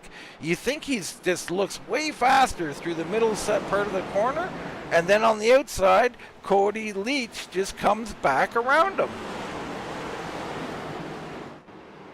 Yeah, he's just hanging on to that throttle maybe a touch too long in the center of the corner instead of letting it idle through there as the caution comes out.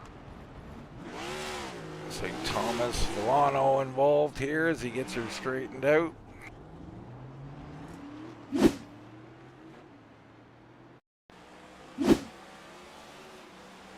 So there is Villano in the 35 machine.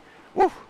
And that's just a little erratic there under braking. And wow, the 57 comes in and finishes him off. Mark brakes there. I got some of those. We all have a little arc brake in us every once in a while.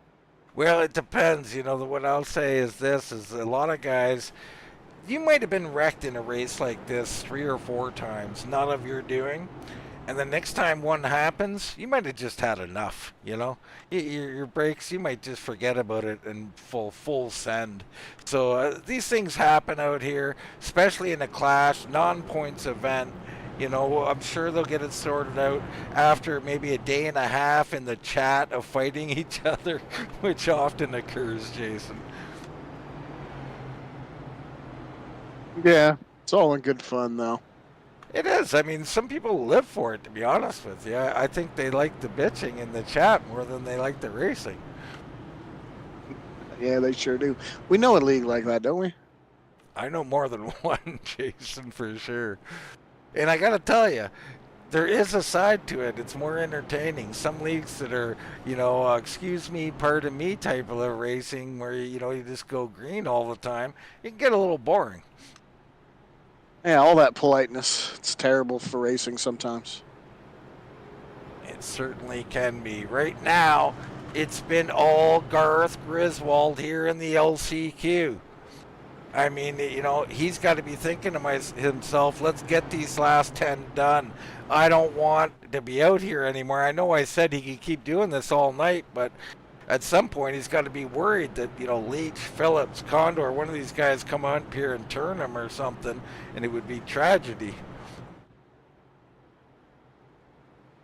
Yeah, 10 laps to go here. We figure this out and get this feature lineup set. Someone says, Wolf Racing there. Imagine getting turned by the Jesus car. Okay, that's would be something, I guess.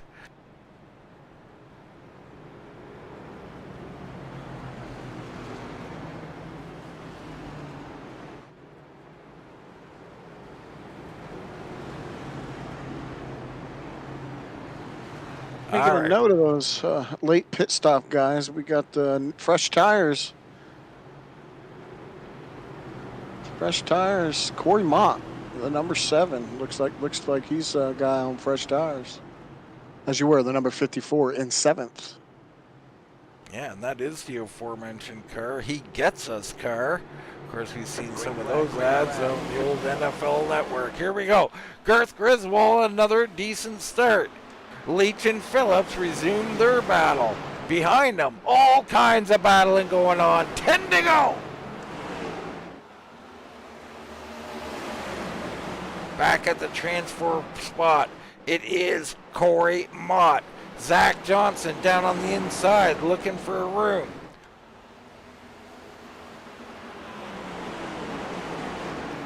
Hard racing, even up there. Tipton put the pressure on the 23 of Cody Leach. He gets out the outside. Oh, we got Carnage back here. Kerr's going around.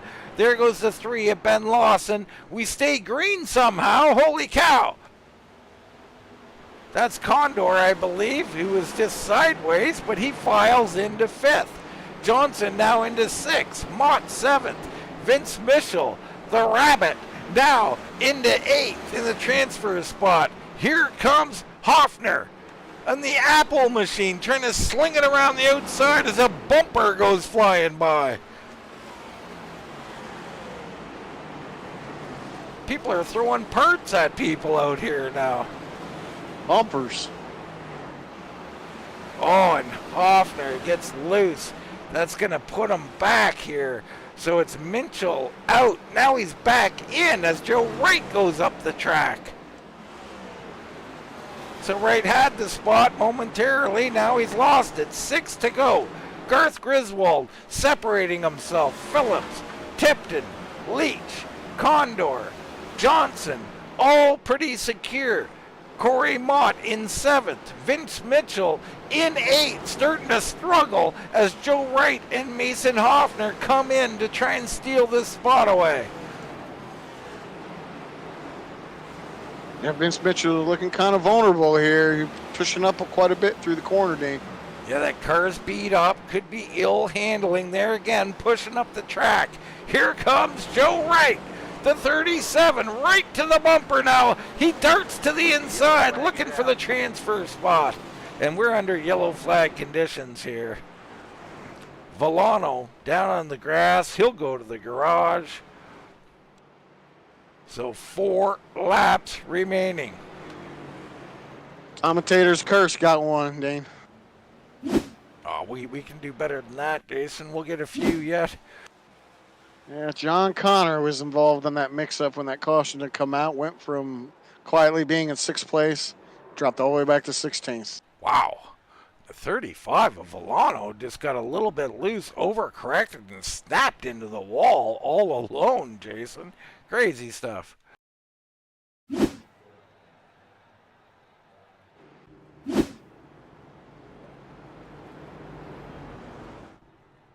So it's been all Griswold up here.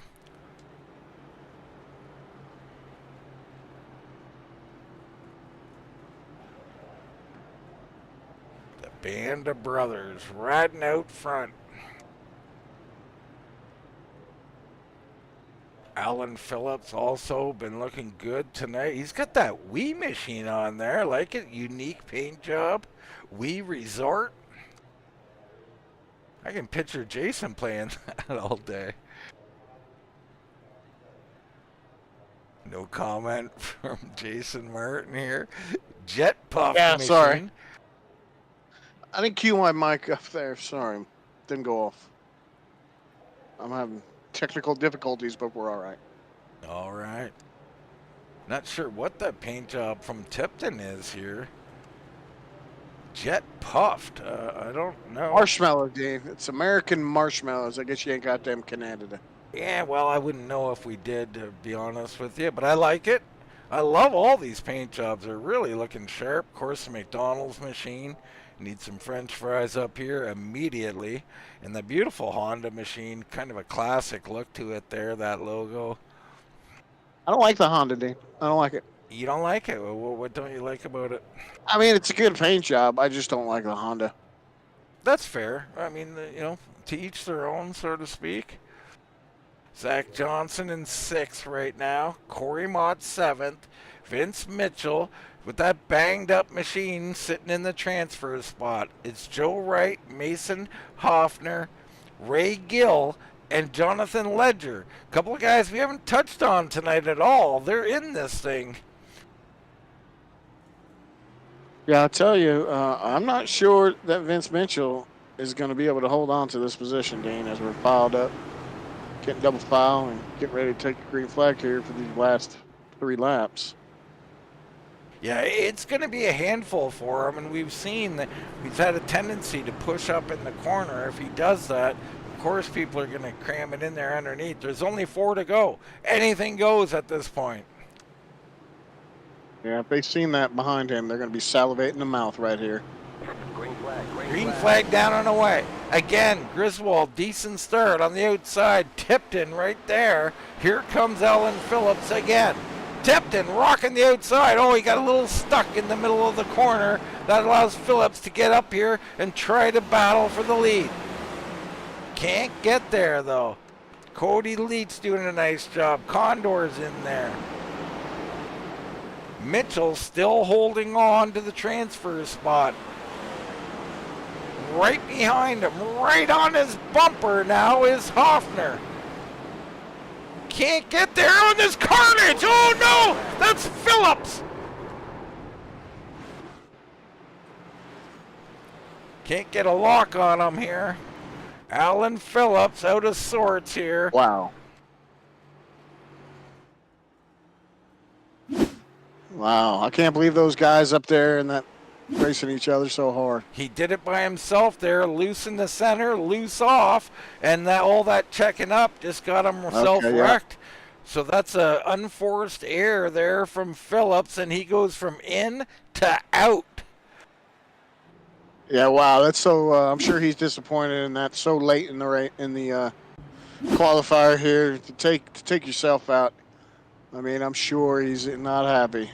I mean, there's 3 to go. I mean, holy cow, Jason. I mean, now he's got to hope they continue to wreck up here, and he lucks his way in.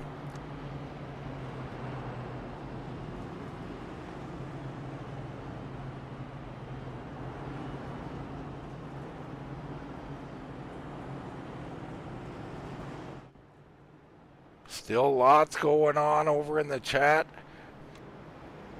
Honda only Cup car with 200,000 K miles on it. Well, you can't have Ks and miles in the same sentence, Wolf. I'm just saying. Well, I guess you can. 200,000 miles, I got you. Like being a Canadian, that would be in kilometers to me. So, I'm considered a weirdo as a Canadian, I guess.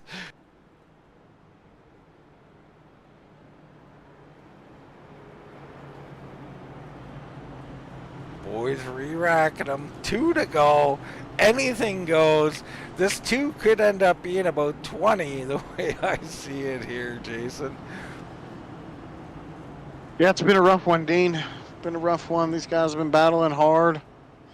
A lot of self-induced incidents, unfortunately, and track's been pretty tough on them. Certainly has.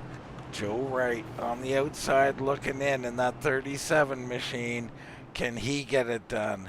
Ray Gill sitting there in 10th. Ledger still in 11th. Ben Lawson right there. Lawson, sorry. Michael Deitch and Alan Phillips back in 14th. They got work to do.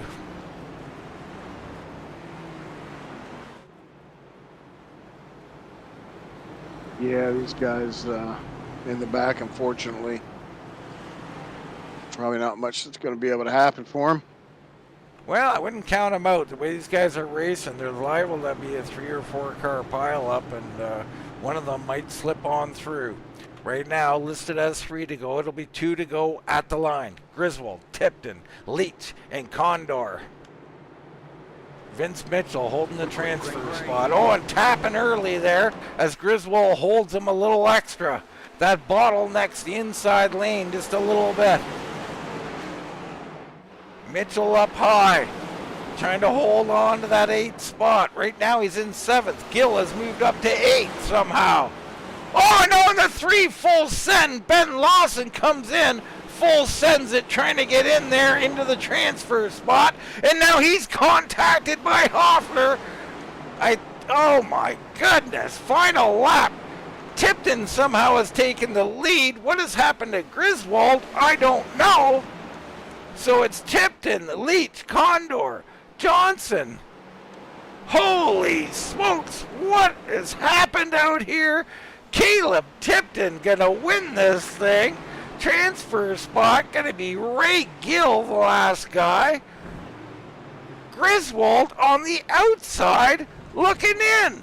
What in tarnation? We've got to go back.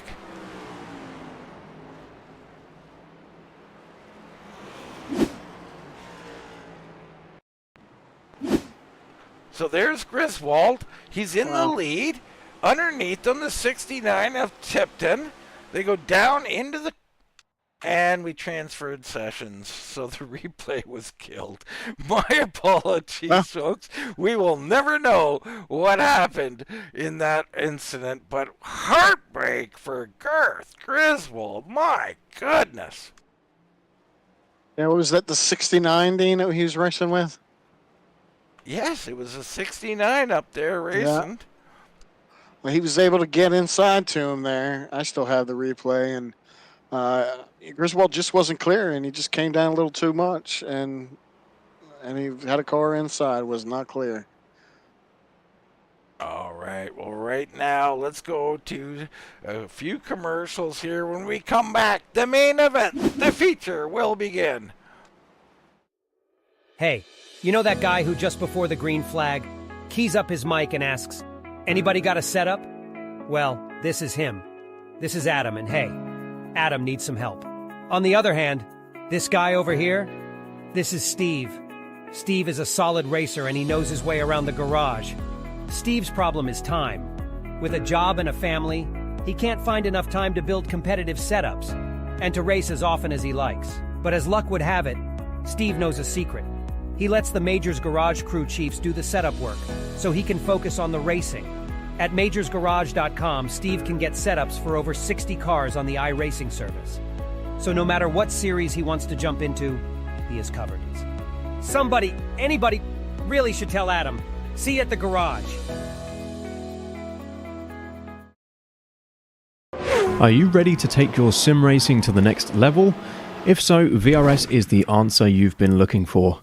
With our competitive subscription, you will have the telemetry, setups, tutorials, and everything you need to analyze your driving.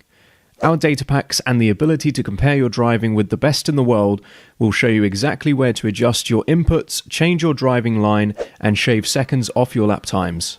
Our powerful and precise Direct Force Pro wheelbase and precision pedals are being used by some of the best drivers in the world, including Josh Rogers, Keegan Leahy, Ray Alfala, and Mitchell de Jong. And the good news is VRS hardware is not just the best on the market, it's also priced well below the competition. So, if you're looking to upgrade to direct drive and the best pedals in sim racing, VRS is your answer. If you want to get better, get faster, and make it happen sooner than later, you owe it to yourself to find out why so many people are switching to VRS.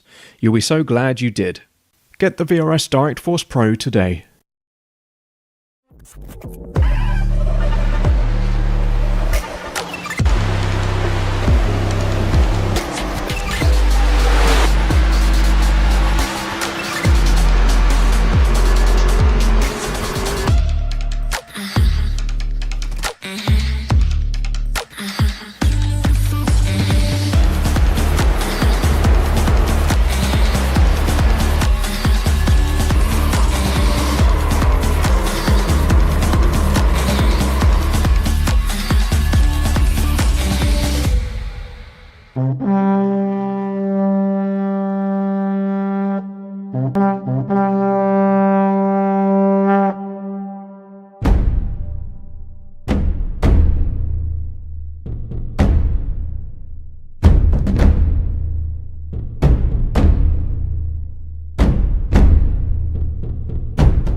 Hey, you know that guy who just before the green flag keys up his mic and asks, "Anybody got a setup?" Well, this is him. This is Adam, and hey, Adam needs some help. On the other hand, this guy over here, this is Steve. Steve is a solid racer and he knows his way around the garage. Steve's problem is time. With a job and a family, he can't find enough time to build competitive setups and to race as often as he likes. But as luck would have it, Steve knows a secret. He lets the Majors Garage crew chiefs do the setup work so he can focus on the racing. At majorsgarage.com, Steve can get setups for over 60 cars on the iRacing service. So no matter what series he wants to jump into, he is covered. Somebody, anybody, really should tell Adam. See you at the garage.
back here live at USA International, where we've got the Clash, brought to you by Major's Garage.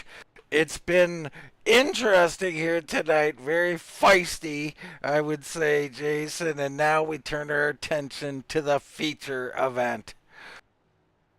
Yeah, Dean, here we go. 100 laps, 3/4 mile racetrack. A dogfight to the end here. No points on the line, just a trophy and some cash. And these guys are ready to go.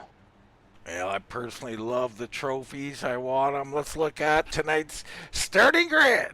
It's Dallas Pataska on the point. And then number 17, Thomas Wolfe, last year's champ, will start on the outside of row 1. It's Porter and Saunders in row 2. Morales and Carlile in row 3. Rodriguez and Harding in row number 4. Row 5 features Albertson and Higginbotham. 11th will be Menke. 12th is Belanger. Look a little further back. You got Geisbrecht, Campbell, Vasquez, Tipton, Leach, Condor, Johnson, Mott, Mitchell, Wright, and Ray Gill sneaking in there in heat number 3. So a 23-car field here, 100 laps of action, Jason. I mean, what do you expect to see from these guys? Well, Dean, I just expect the cream to rise to the top here. I mean, you got 2 great drivers starting up front, and you got a lot of hungry guys behind them. And we're going to find out real quick who's got their shit together and who don't. Absolutely, we will. These guys, you know, these are, like you said, the cream of the crop, so we expect a little more green flag action here. This is to lead off the season. Bragging rights, to set the tone, to say who you are out here, to prove something. Pataska and Wolfe are going to slug it out up front with Porter and Saunders. I mean, these are some top-level drivers up here.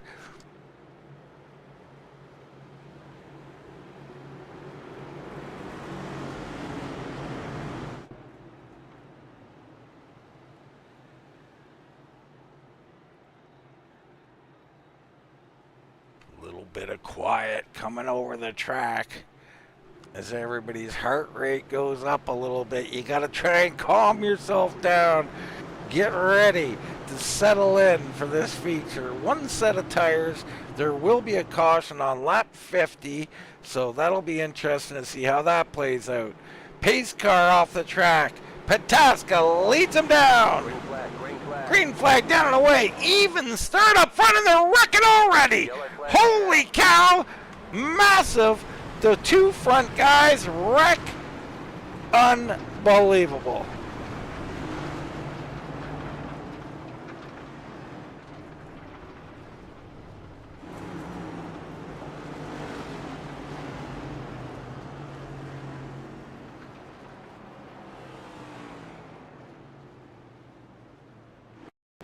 I mean, right off the start, a little shot from the back, and there's just no quarter given, and around they go.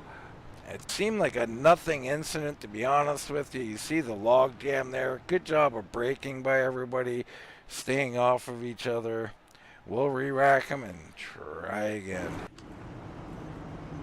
Yeah, it just looked like when Thomas Wolfe there got on the gas, Dean just gave it a little wiggle, and they were close together, and when they touched, they just stuck to each other. It's unfortunate to happen right out front, coming to the green flag. Yeah, they were squeezing each other a little bit, and that's kind of to be expected. 2 high-quality drivers, but you know, it's from what we've seen, we prefer to have a little room given at this point. But okay, one's hardship is another one's opportunity. Cody Porter now on the point. Saunders up to second. Morales and Carlile move into row 2. So already Cody Porter, you know, here on his first race here with the Crown Jewel Racing and the Major Garages Cup Series, finds himself out front.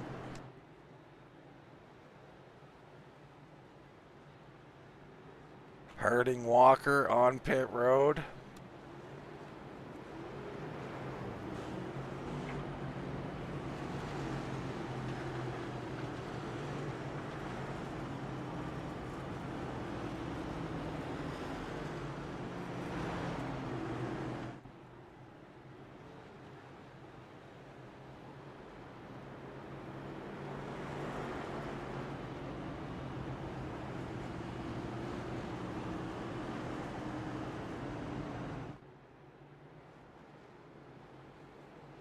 So we re-rack them, Jason, and I mean, maybe we stay single file here. I mean, I don't know. Or they're not getting double file yet. The admins might say, hey, well, maybe boys need a little bit of the training wheels put on you. Yeah, these guys, I mean, haven't even done a lap here. You just settle down. It's 100 laps. A long way to go. Plenty of time to do what you want, what you need to do, what you got to do to make it work. So hopefully we can, this will be a good smack in the face and get these lined out, put some laps behind them here. Bunch of guys getting waved around here. Apparently there's some kind of confusion on the order, Hang on. the we're not going standings, green. so they're Not going to get that going sorted green. out. Yeah, they just extended the caution here. 2 laps to green. Well, on the bright side, Jason, for us and our time constraints, laps are being counted here in the feature event. It's definitely plus. Definitely plus. I've had a rough week at work. I got to get up at 2 a.m. and go in again today. So. My goodness. Rough times for Mr. Martin. We appreciate your efforts in the booth here this evening. Yeah, I've been sorry and apologize for my zoning outness. It's not intentional. Yeah, very, very tired man. So it looks like we're going to maybe re-rack him here. I'm seeing the 94 up at the front. I don't think he's scored up there, but he's starting up there. Maybe the scoring will update here. Let's hope it does. So I think they're trying to give at least one of these guys their spot back at the front. That'd be Thomas Wolf. Yeah, I'm not Seems like there's sure. still some confusion out here as they try to sort this thing out. Yeah, I'm trying to listen to race control here. I'm not exactly sure what's going on. I think Wolf needs a wave around, and I think that's about it, really. I mean, maybe Harding Walker, Caleb Tipton, but I don't know what happened to them. Well, looks like we're going to start. We're just going to put Wolf at the front of the field, but he is not the leader. And now we delay it. This will cause problems because the pace car is already off the track. He'll have to come back out. Hopefully that won't cause any problems. The field, I think, will have to ease up and let the pace car come on by.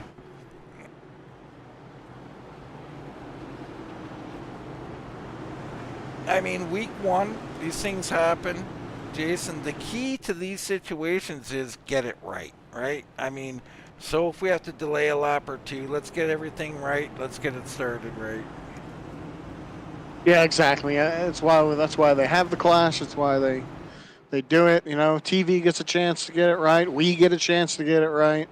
You know, the race control gets a chance to work on their figuring things out, and drivers get to shake their cars down. I mean, that's why we're here. So they'll get it figured out here.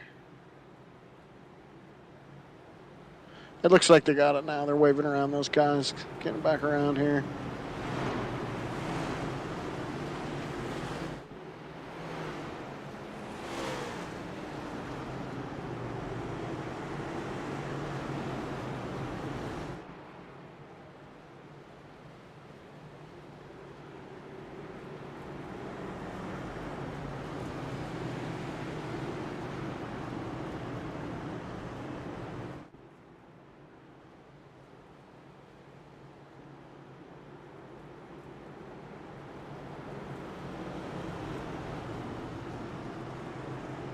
All right, Porter and Saunders up front.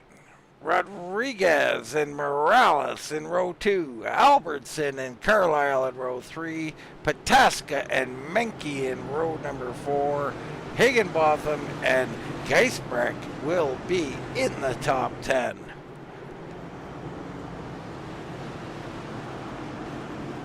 Our two leaders at the start, you got Wolfsbach in 20th. And I'm not sure about the other.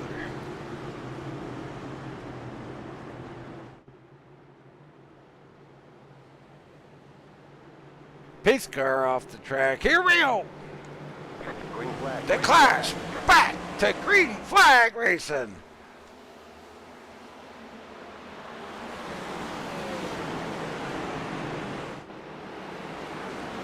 So far, so good as we complete a lap here, perhaps.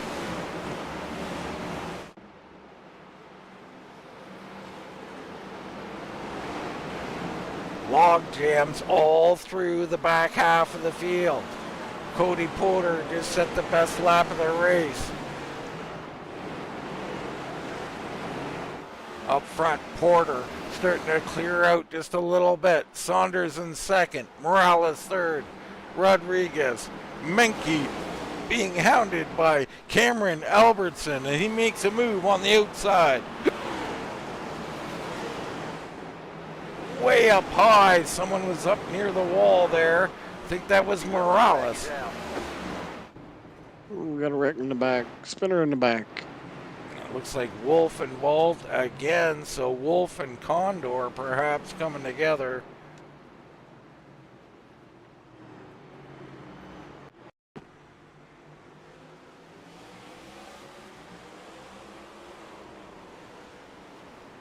And that was not good. I'm not sure where on the track this is. It almost looked like a restart. And this is this is very strange. This is the initial wreck, so I'm way out of sorts here. That's my bad, folks. My apologies.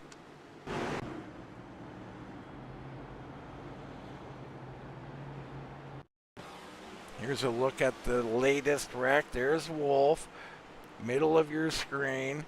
Seems all safe in front of him. The 11's around. Wolf just collected, so that was Condor. Got pushed around, perhaps, didn't really see it.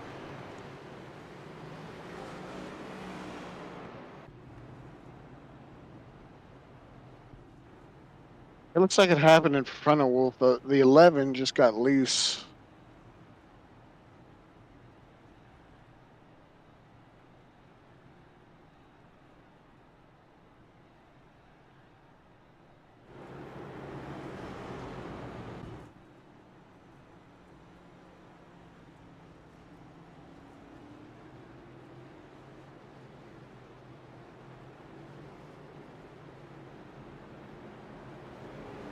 Cody Parker, Zack Saunders, our two front runners here. So these wrecks are wreaking havoc as I work behind the scenes to get our scoring to update and our live cameras to update. Doing the best we can here, folks. Porter and Saunders up front. Rodriguez and Morales. Menke and Albertson. What is it, Dean? The fact of the heat races and all those combined sessions kind of screw up your SDK, or? Yeah, I think whenever you add all these heats and LCQs, the SDK, the overlay that we use and everything, just doesn't handle them well. I'm not sure about what the programming error is, whether it's something I can internally fix or not, but we've seen it before, and it's particular to short tracks for some reason. You don't see it often, but in this kind of format, you do see it. And we'll probably have to go to our tower over here, which, you know, will produce a little bit better action here. I do like using the ticker for clarity so we can see the track, but nonetheless.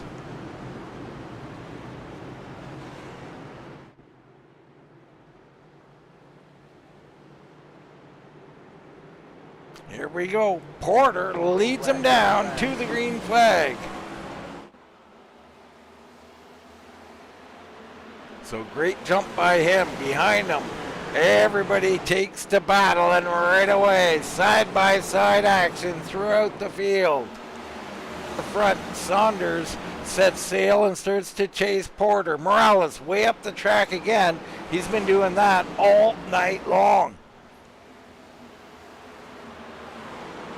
The one of Diego Rodriguez starting to make hay out here, moving into third. Albertson down on the inside of the 81 of Stephen Carlile.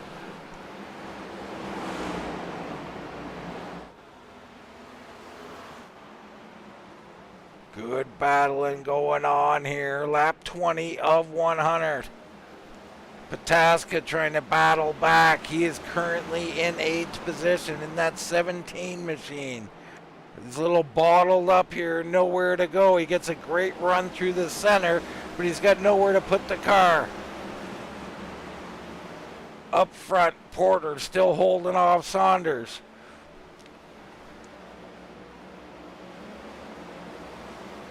They go 3 wide down into the corner. My goodness! And yeah, on the it's a tough bottom, one. They're making it work, though. They're making it work. Pataska powers through. He says, "You're not going to give me room? I'll make room." And he set sail immediately. Behind him, Cody Leach. So we've seen him in that heat race, in that last chance qualifier. He looked good. He's coming through there. Falling is Albertson and Carlile. Cody Leach up 9 positions from the start, Dean. Yeah, he's doing a great job here. Him and Pataska moving up into position to do something. Up front, Porter still walking away a little bit from Zack Saunders. Saunders, though, doing a nice job of not letting that distance increase too much.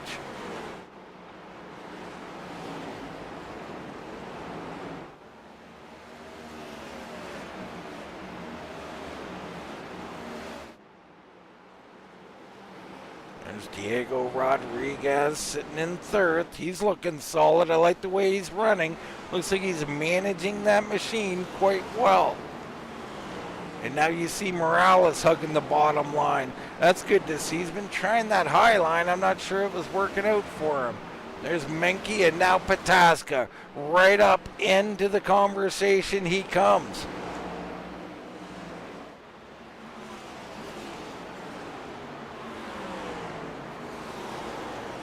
Let's hop on board with Pataska here, and you can just see what he's doing. Look at that counter steering, Jason.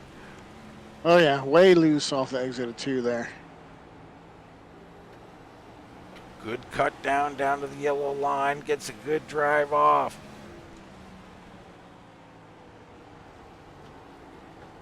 Good battling here.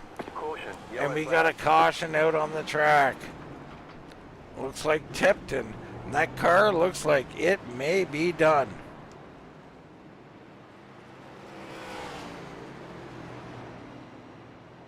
Yeah, she's looking smashed up there. All 4 corners. Looks like that car's got hit by. So here is Harding.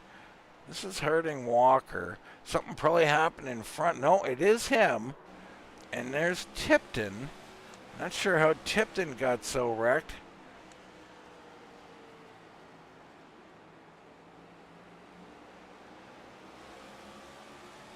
Oh, and here, cars are just slow. That's Vince Mitchell. What happened there?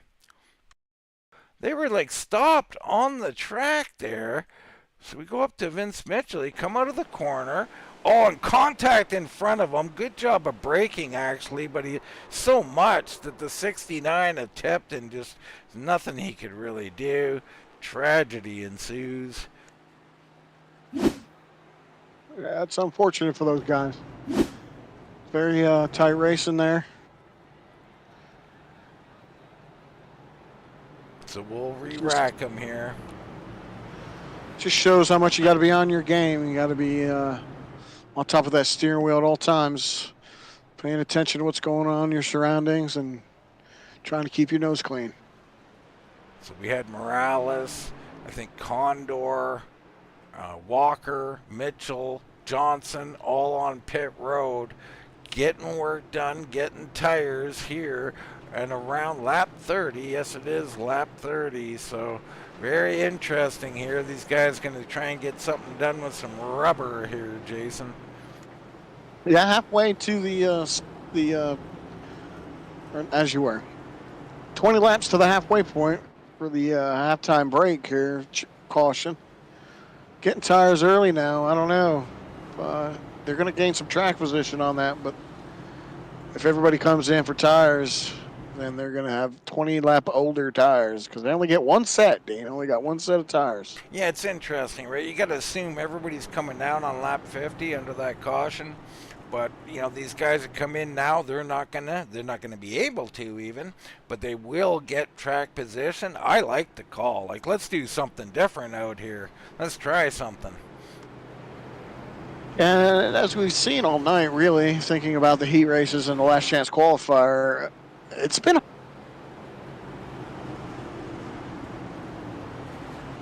As Jason cuts out there mid-sentence.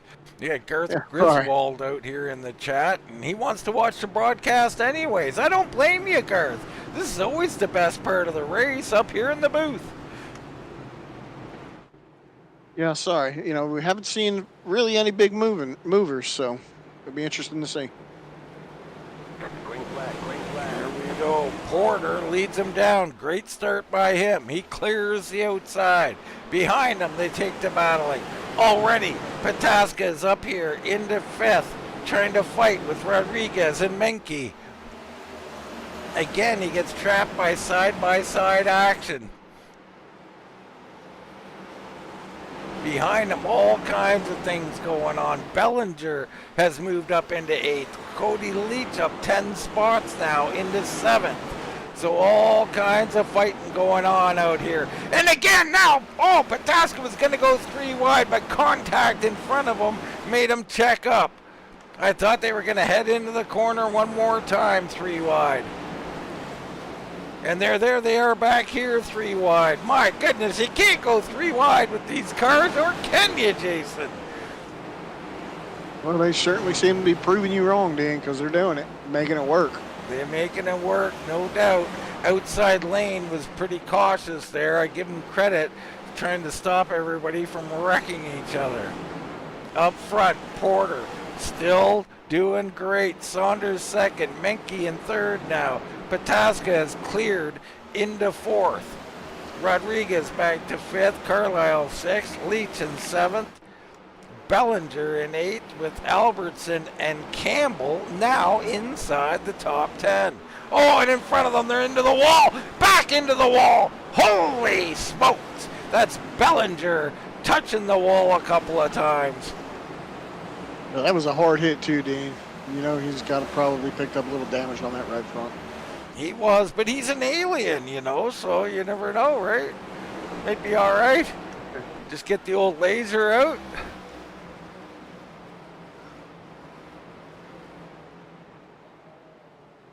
So Belanger pulls her back together. There's our leader, Cody Porter.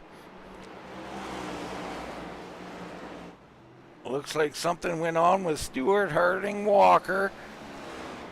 He's got a bit of a problem, way off the pace. Saunders doing Saunders' thing, staying with Porter, actually hunting him down. Pataska also now in 3rd, starting to run him down. The fight is on, lap 38 of 100. These front runners are setting a torrid pace, Jason. Yeah, they are.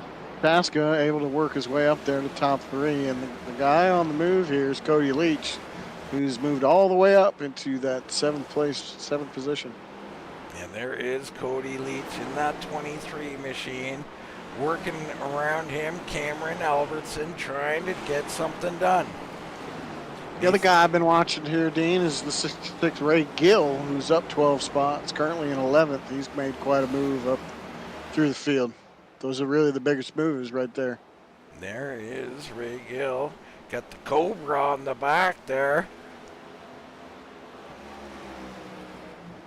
Looking solid, working on Belanger right now.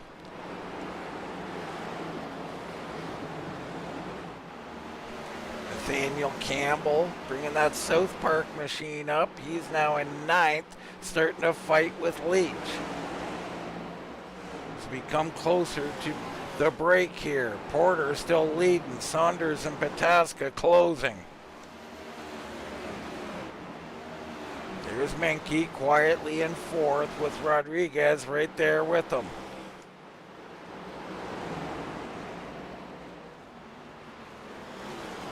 So they get spread out here a little bit as we get to some green flag action. Leach way up the track. Campbell looking underneath, but he loses it or gets contact. Belanger through. Gill is through. Yellow flag is out. And now they're wrecking. Oh, Nelly.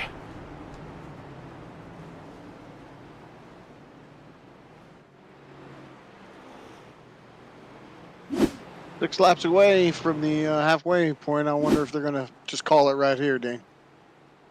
They might. We're looking at Cody Mott here, and he touches the wall. Oh, That he brings the drives right in. 95 of Pete Morales into him, and others avoiding him. All seems okay for most.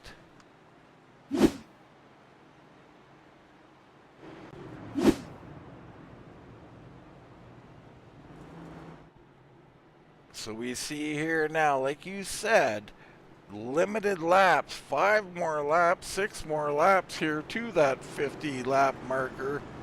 Will guys pit here, whether it's official or not? I think they probably should.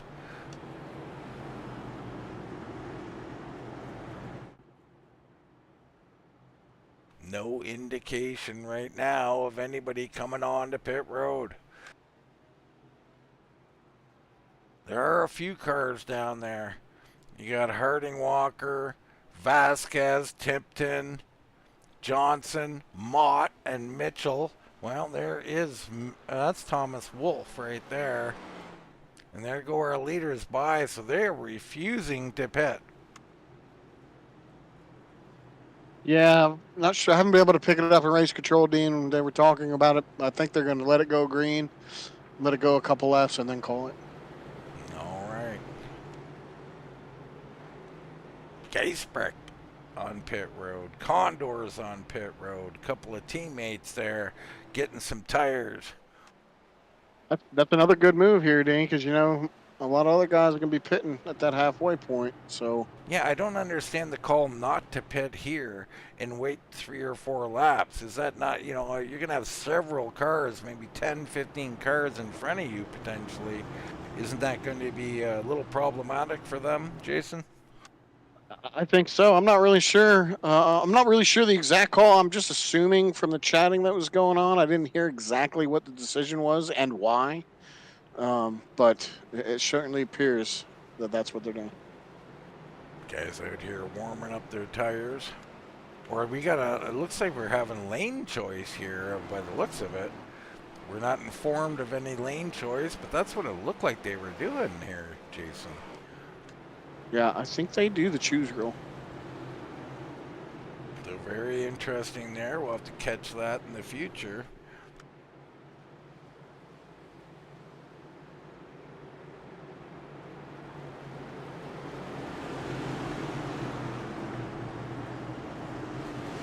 All right, green flag down and away. Porter on the outside. Great choice from him to choose that outside. He gets away. Pataska and Saunders are battling. Saunders on the outside trying to hold off the hard-charging 17. Remember, the 17 started on the pole. Didn't even make it to corner 1 before they were wrecked, him and Wolfe. Now he slides into second. Behind him, battles around. Albertson on the inside. Morales, Belanger doing battle. Wright's in there. Up front, though, Pataska stalking Cody Porter. He comes out, got a good drive off, almost tagged the wall. Porter under serious heat now. We go on board. Right behind them was Zack Saunders. Saunders got a bird's eye view here, Jason. And we got caution on track. That's your 50 lap caution there.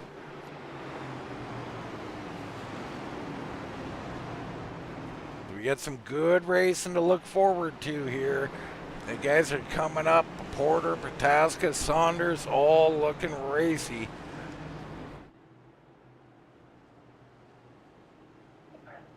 I believe, Dean, this field is going to get turned on its head. Well, I think you're right. Everybody's coming in right now. I don't see anybody staying out. Looks like Corey Mott's going to stay out. Campbell's staying out. Mitchell, perhaps, yes. and then Geisbrecht and Condor, so only like 5 cars staying out. Does that surprise you, Jason? It does. I thought maybe some of those guys earlier didn't take tires. I thought there was a lot more cars on that had already taken tires. Well, I think they did. I mean, I think they came back in again. It's very surprising to me. Wow. Porter trying to get underneath the Pataska there off of pit road. Looks like Rodriguez beat them all out. So Rodriguez, the big winner on pit road. Yeah, we were under the impression they only had one set of tires, but maybe that's not true. Yeah, it may not be. Right now, Corey Mott, new race leader. How about that? What can he do up here? Nathaniel Campbell sitting in second. Vince Mitchell, he's had an eventful evening. He's in third. Geisbrecht in fourth position. Condor fifth. Rodriguez, his teammate, will be in sixth. Then there's Pataska.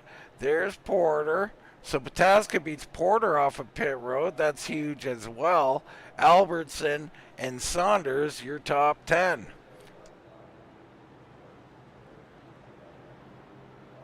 I mean, look at that car of Corey Mott. Fenders bent and banged and bruised.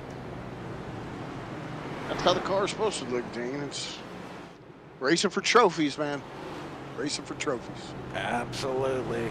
Love the trophies. Love to put them on my shelf. Unfortunately, my shelf's empty, Jason. Well, it's been a while, Dean. I got a few participation medals. Does that count? Well, depends how you feel about it. I got ice cream after. Anyway, here we go. Mott and Campbell, Mitchell and Condor. Mott, good job out on the inside, trying to hold off Campbell. Campbell tries to cross him over, nothing doing there. Mitchell fighting with Rodriguez, and they're wrecking at the back. That's Pataska involved, so he gets roughed up, slides out a bit. The 48 comes back in. Everybody evasive maneuvers. We stay green. Oh, no, we don't. They're coming back around the corner. The 37 gets turned to Joe Wright. Wow. So Joe, an possible innocent bystander there. We're going to look at it. You see there, the 37 has to come underneath these guys who had trouble, and the 14 gets them on exit. Don't know whose fault that is. It's probably a chaos from earlier on before that replay begun. Yeah, that car's all over the track there, Dean. Looks like they were just trying to get sorted out, and we got some bumpers flying down the track over back there. Not sure what's going on, Jason, but once those bumpers start bouncing, man, they never stop, do they? No, they sure don't. I can't confirm they had 2 sets of tires, Dean. They had 2 sets of tires. All right, so Menke's in. Vasquez comes in along with Tipton, Wolf, Harding. So these guys all trying to make a play here. I'm assuming they're going to get tires. Could be fixing damage. Let's bring up our pit board here. Take a look. Actually, maybe we'll look at some pit strategy and see how the pitting has gone here. You can see Wolf's been in several times, has Harding as well, Vasquez as well. So that's an indication they're fixing some damage. Condor's made a few stops. Even Mitchell up in second has made 2 stops. So very interesting here to look at.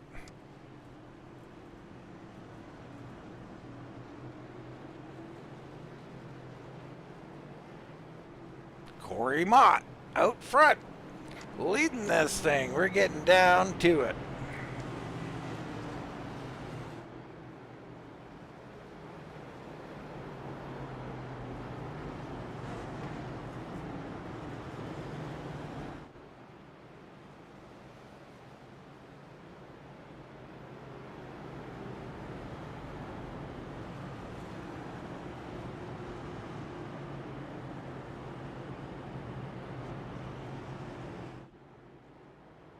So, Jason, do you think these guys, these top 4 cars, really can hold off these guys who pitted during that stage break? Do they have the power to do it? I think so, Dean. Especially if we keep having these cautions, they're only going to have to do it about 10 laps at a time. That is a huge key, right? That's why track position is so important. The level of cautions at an event like this, the Clash, it's called the Clash for a reason, I think, because it's Clash. They're always clashing. And, yeah, if you got the lead, you got track position, you might only have to run, heck, 1 lap, 2 lap, 4 laps, you know, to get up there and stay through it. He gets the restart advantage. We'll see what he can do. Mitchell on the outside, Campbell and Condor in row 2. Green flag, green flag. Good start by Mott. Campbell down on the inside of Mitchell. Mitchell with a good send through the corner. Great rotation. He comes through and now they're wrecking already. There goes Rodriguez. So Rodriguez looks like he saved it, but a couple others. Zack Saunders involved. So a couple of heavy hitters out here getting roughed up. Oh, well, that 17 car has been caught up in almost every one of these wrecks here. So 3 wide, the 24 just bounces off the outside and into the inside. A couple of teammates there. He was trying his best, but like I said before, I mean, these cars they're too wide to be going 3 wide around a short track like this. I mean, you can do it, and they almost did it, but any variation and someone's going around, we just seen it right there. Oh no, we're wrecking coming on pit road.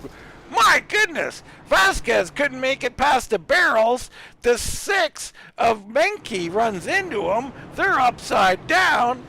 What in tarnation is going on? Things are just getting out of hand now. I mean, I don't know what to say. I hate to chuckle. I'm sorry, you know, it's my way, my reactions. Very strange event. Under caution, you hit the barrels on pit road entrance, and not only that, how violently these cars reacted is absolutely insane.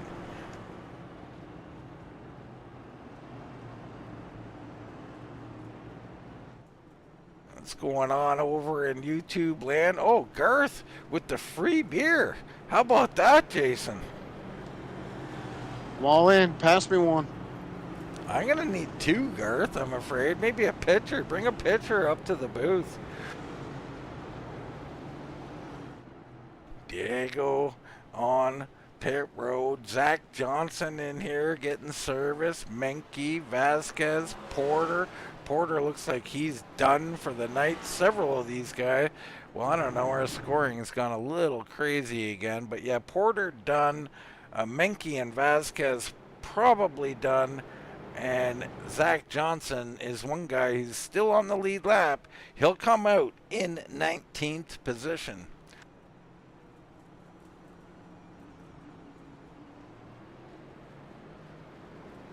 But Corey Mott, I mean, we talked about it. You just got to do a couple laps. He could do this another 5 or 6 times. He might find himself in victory lane.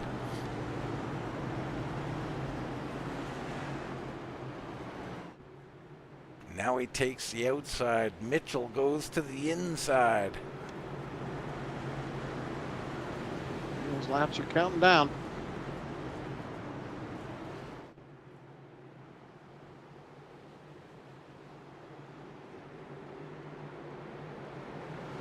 Green flag, green flag. Green flag down and away. Slow start on the inside by Mitchell. Gonna bottleneck him up.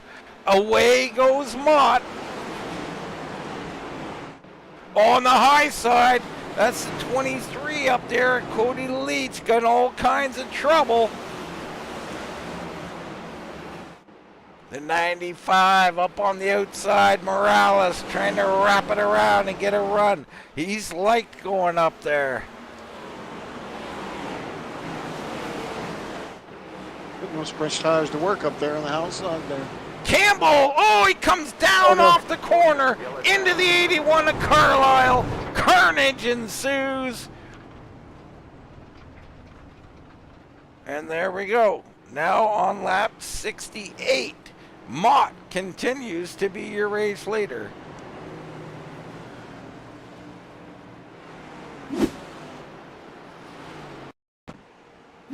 So here it is here, the 81 low, the 16 just too much bite. He turns down into the 81. Pataska survives somehow, wiggling and shaking his way through there. Several others, slight contact, shouldn't be too bad. But the big winner of that one is Dallas Pataska. He's moved up into 4th. Belanger takes to pit road, so he vacates the top 5 position. Leach on. Harding's on, Morales, Wolf, Johnson, lots of pitters here, Jason. Yeah, them guys are coming in, probably putting on that last set of tires for them is what I'm going to guess. Watching here and see what's going on. Absolute insanity here at the Clatch at USA International. Brought to you by Major's Garage, and let's go to a commercial break. Hey, you know that guy who just before the green flag keys up his mic and asks, "Anybody got a setup?" Well, this is him. This is Adam, and hey, Adam needs some help. On the other hand, this guy over here, this is Steve. Steve is a solid racer and he knows his way around the garage. Steve's problem is time. With a job and a family, he can't find enough time to build competitive setups and to race as often as he likes. But as luck would have it, Steve knows a secret. He lets the Major's Garage crew chiefs do the setup work so he can focus on the racing. At majorsgarage.com, Steve can get setups for over 60 cars on the iRacing service. So no matter what series he wants to jump into, he is covered. Somebody, anybody, really should tell Adam. See you at the garage.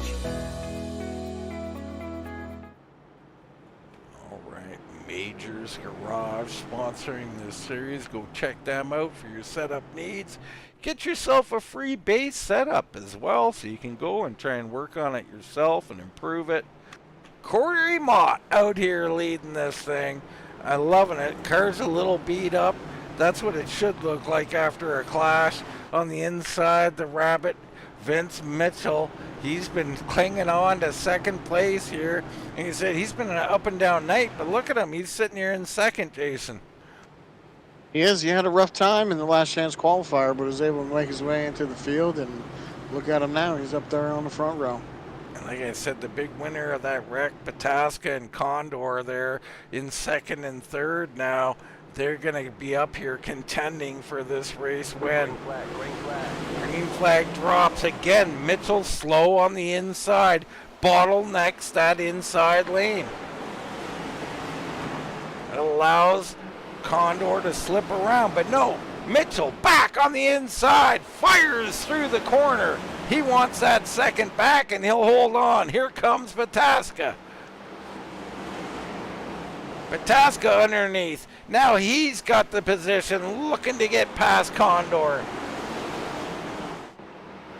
So Condor's got to get down to the bottom, and we got wrecking once again. Lots of cars.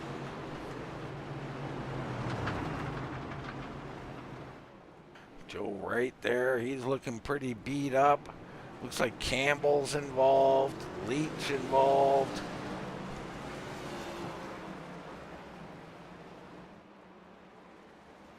Quite a few cars spinning back there. So here's Leach coming into the corner. Little wiggle. Oh, and he gets hit by the 14. He gets hit by the 81. And the carnage ensues. There's a lap countdown here. These guys are going to get more antsy and more antsy as we get closer to the end here, Dean. They are. Several guys on pit road, Harding. Well, let's bring up our pit board so I don't have to read them all off.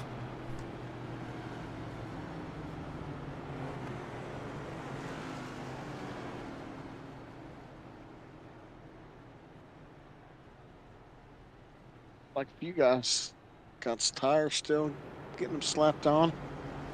I haven't really seen tires or anything make a big difference, to be honest, Dean.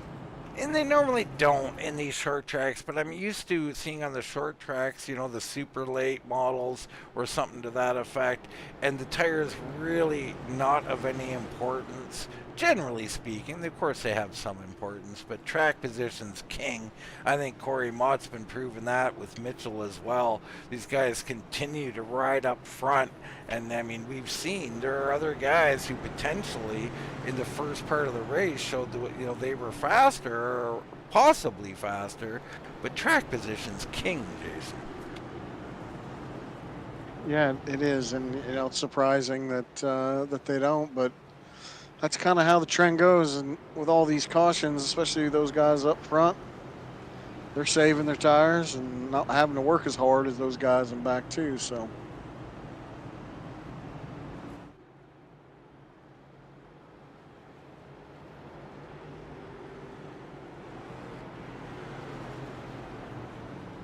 "25 laps remaining.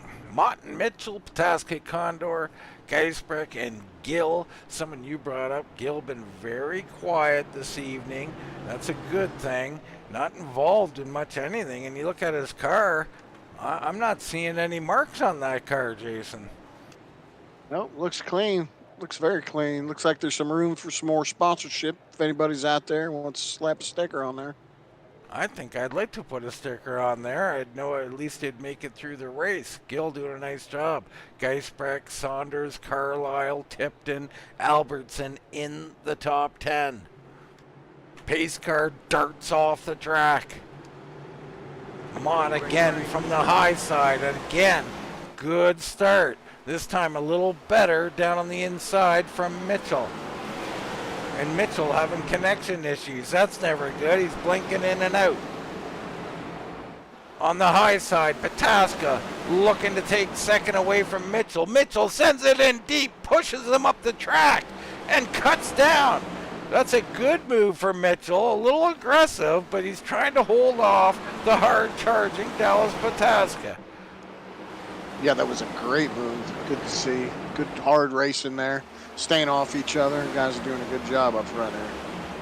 Again, oh, this time a full send. He rides Pataska right up to the wall. Condor slides through on the bottom, and Mitchell gets gobbled up from behind. Now 3 wide, and now he's up into that aforementioned car of Gill that has no marks on it. The 29 in trouble. He is stopping on the track for some reason. Caution will come out. Stuart Harding. Oh, look at that. Right tire is locked. There's nothing you can do with that thing. Wow, such a strange wreck. I wonder if that happened is what caused it. Yeah, I mean, it looked like his tire locked up. Watch the 29 in front of him, 3 wide. Gill backed. Oh, and the tire just... Well, I think he locked him up once he went around to try and avoid everybody, but then the right tire stays locked, and he is probably done. I'm surprised he can even turn that machine. Very, very strange. The back rear right tire gone, done. Can't get a good view on it.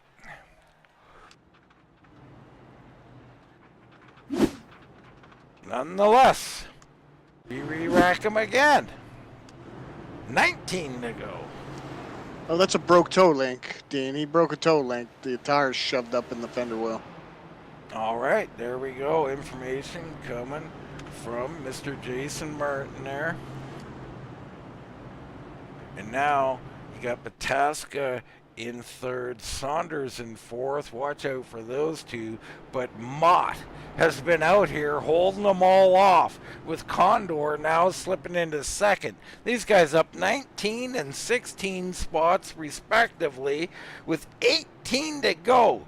Can they hold on? Can they get this class trophy and put it on the mantle?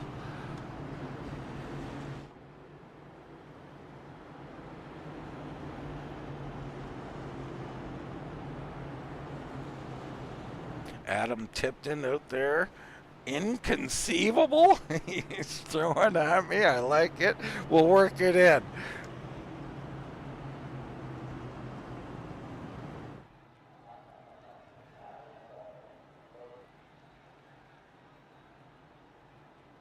Carlile, you know, there's another guy who's been pretty quiet tonight. He's been like not quiet racing wise, been near the front all night long, Jason. Quiet as far as wreckings, at least of his doing, I think. Hard to keep track of them all. Yeah, he has. He's had a real solid run here in this feature. I mean, I don't ever remember calling his name all night, so he's in the feature and he's quietly in the top 5. well, I remember him getting hit one time, and you know, or maybe that bump on the front indicates he's hit someone, but I think that was a wreck in front of him. Him and Gill been very impressed with how they're racing clean, trying to get up here, and it's paying off for them. Pace car off the track. Now Mott on the outside. Pataska down low. Mott again. Good start there. Leaves Pataska behind, but Pataska files out to the high side. Back to the low. So he's in good shape. Saunders coming through. Condor falling to 4th. Carlile in 5th. Gill up there. Up front, Pataska putting all kinds of heat on Corey Mott. Can he hold him off?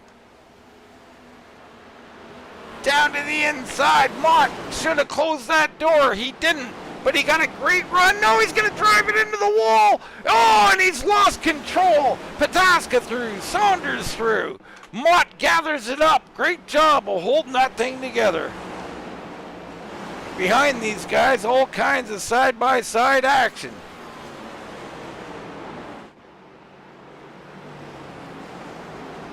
Now Pataska's setting sail, 14 to go. Saunders second, Mott, Condor, Carlile.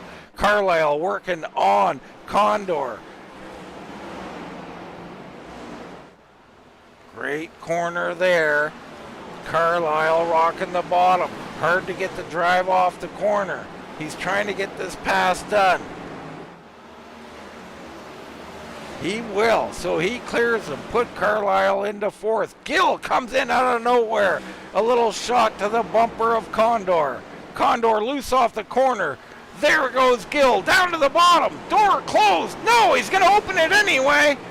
The yellow flag is out. So the 11 closed that door a little late there, I think, Jason. Yeah, that looked like it was a little bit of a late move, Dean, and Gill was a little bit in there already. It's good hard racing, just Yeah, I mean, it's touch and go here, folks. Yeah. You can call it how you see it. Unfortunate for Condor, though, and he gets a little shot at the, well, and then another one from his teammate. yeah, a bit of a ping pong ball right there in that moment.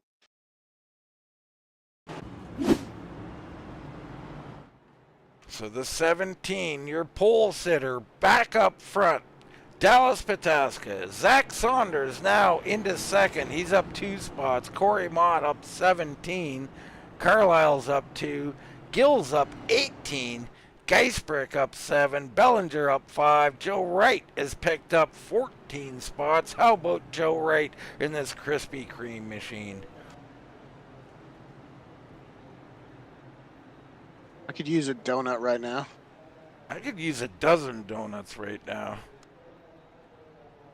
What's your I mean, favorite, Jason? I don't need a donut, but I could use one. I like the glazed cruller. Okay, all right. Pretty basic with the glazed scroll. I can't deny. I'm right there with you. I used to, when I was a kid, I liked those twisted, sugary ones. I forget what they're called. A maple bar is what we call them here in Texas. No chocolate, though. Got to ask it for a maple bar with no chocolate. All right. Keep that in mind for my next donut shopping experience. Yeah. Impressive that Dallas Pataska has been able to work his way back up to the front here. It looks like all 4 corners of that car has got some damage to it. It's been no easy task. You know, he's had to come through here banging his way through a little bit.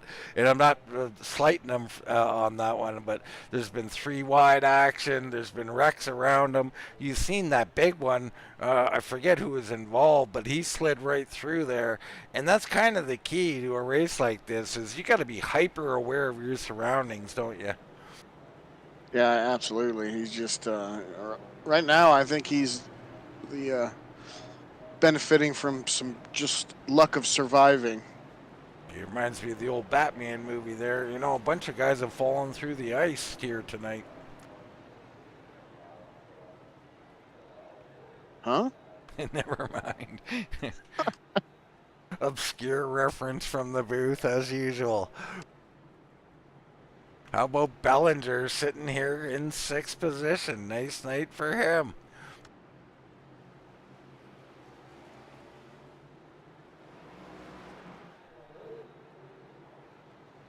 All right, here we go. Back to green flag. 8 laps to go. 7 at the line. Pataska, good start. Mott and Saunders take to fighting each other.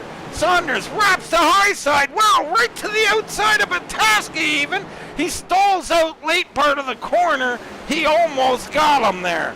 Back, fighting back, Corey Mott down on the inside. Mott not to be denied. He is fighting so hard here tonight.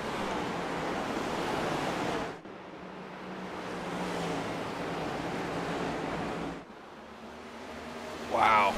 Good battle here for a second. Mott sends it in deep. Makes it semi-stick. Drips up a little bit. Saunders had to adjust his line slightly. They head down into one. Again. Mott struggled in his heat a little bit, but now that he's got up front here, he's been doing really well. He has, and he is pushing that thing up through the center and riding Sanders up a little higher than he wants to be. Mott now clear behind him. Wow, craziness. That's Gaisbrick. He is down hard into the inside wall. We'll re-rack him here. I think we're going to go back to green flag one more time. Not sure. Jason, I don't know if you know if we got green-white checkers on their belt here. I believe when I looked at the session setup, there is green-white checkers set into it. I'm not sure how many. Well, we'll know soon enough. Been impressed with what Mott's been able to do on, I think, some older tires here. Let's check our pit board here to see last time Mott was in on lap 44. So, you know, potentially a 7-lap difference in tires to Pataska and Saunders. Not that big a difference, but it's significant, isn't it? Yeah, fresher tires are fresher tires, Dean. So how much of a difference it'll make, it's anyone's guess, but maybe he'll be a little more confident behind the wheel because of it. So you're here with Crown Jewel Racing tonight, opening night at the Clash, brought to you by Major's Garage. Looks like Logan, or that was not Logan, that was Condor. I'm not sure who was getting that wave around we just seen. And that's Diego Rodriguez there getting a lucky dog, so he'll come back to 13th and be back on the lead lap. Looks like it is going to come down to a green-white checker, Dean, and on my screen, I think we're just going to have one of them. All right, so next flag wins it. You know, any flag. I suppose a white you have to keep going, but it'll be official nonetheless.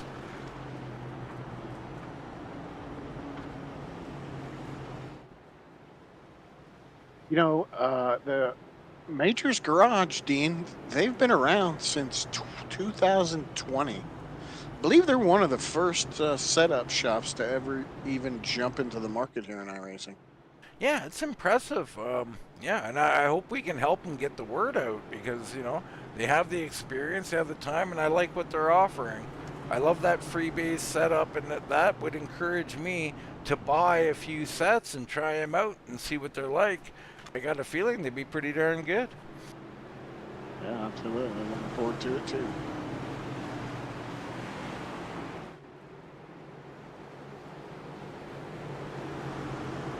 Here we go. Dallas Pataska, Corey Mott, Saunders and Gill, Carlile and Tipton, looking to slug it out here in a green-white checker.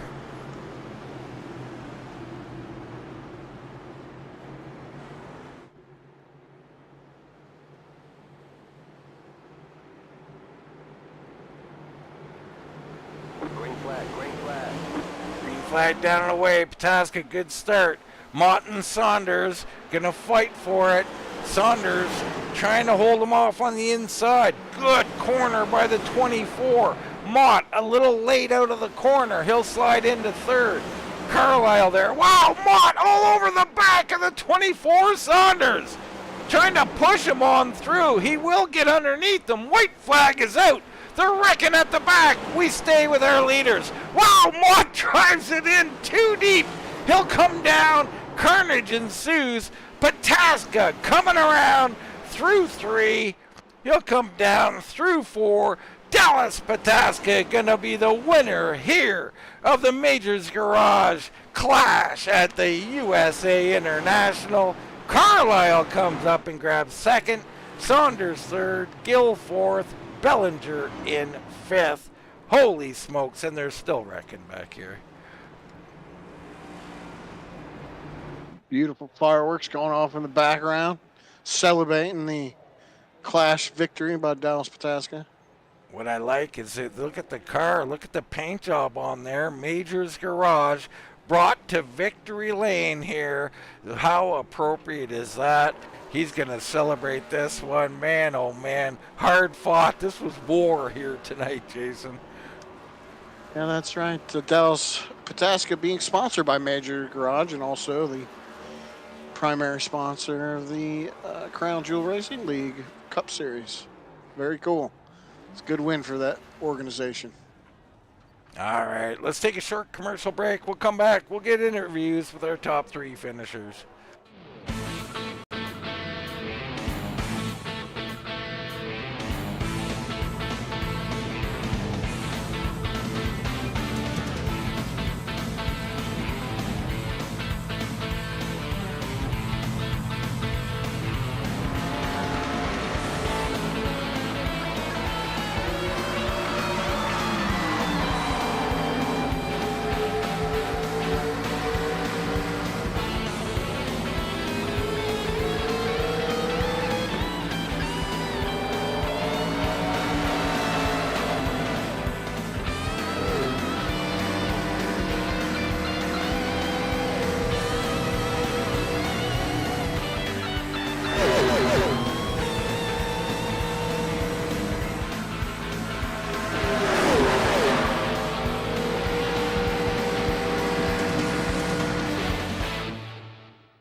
Back here at USA International, where we've had quite the eventful night. Dallas Pataska taking home victory. Started on the pole, went immediately to the back, wreck before corner 1. Had to fight his way back up here. He did that. Jason, I mean, wow, right? I mean, like I said, it was a war night. Not everybody survived. Yeah, it was, Dean. Dallas started on the pole this evening for the race, and unfortunately, he didn't even make a lap, but he ended up being back at the front at the most important lap of the race. So he really did. Let's see if we can get some race interviews in here tonight. We'll bring in our third place finisher, Mr. Zack Saunders. Zack, congratulations on what was a extremely hard fought third place finish tonight. Yeah, tell me about it. I mean, my goodness. I mean, what was the thought process out there? I mean, we watched a lot of you, and, you know, although you weren't involved in a lot of these wrecks, you probably were in a couple. Who knows? There was quite a few. But you were battling a lot. It seemed like every time you starting in that second, third, fourth spot, whatever, you always had someone challenging you, or you were challenging someone. I mean, just what kind of toll was it taking on you? Nothing good for the car, the tires, that's for sure. Yeah, got back up front after having a couple issues and a spin. So that was just, put your head down, get up, get back up front, and when I did, that's when the battle restarted. So yeah, I had a somewhat of a battle or something battle there with Corey for 4 or 5 laps. Then that last yellow came out and go down into turn one. I'm expecting to make the corner on the second lane. I'm almost in the wall, so I have no idea what the hell is happening. And go down into the next corner, got the same treatment. So, Well, it was near the end, Zach. I mean, we were talking about, I think that was Ray underneath you, and we were just talking about how his car was completely clean. He was running a clean race, and then he started riding you up in the corner. And that one, I think that was more than a ride. I think that was a missed corner there, so a little bit rough on you. But, this is the Clash, right? This is the opening night, and some of this stuff's kind of to be expected in the Clash, isn't it? yeah, to a point. I mean, I understand you're going for money and whatnot, but if you're not, the way I see it and the way I usually do it, if I'm not going for the win, I want to race you clean to the end. But if I'm going for the win, I'm gonna do everything I can to move you up the lane or get you unsettled, then make the pass. I'm not gonna put you in a wall or anything like that. But Yeah. it's whatever. I'm not here full time. Luckily got a ride for tonight, subbing for a partner team. So I mean, hell, we'll take the money and we'll go on to Daytona and try to qualify in for the 500. So Well, that's it. I mean, I was going to ask you. I mean, we got the duels up next. How you feeling about that? pretty good, honestly. It got in with no problems last year. Ran a pretty good lap time for quality, so hopefully I can redo that and have a nice quiet duel and have a nice quiet 500 until the last 20 or so laps.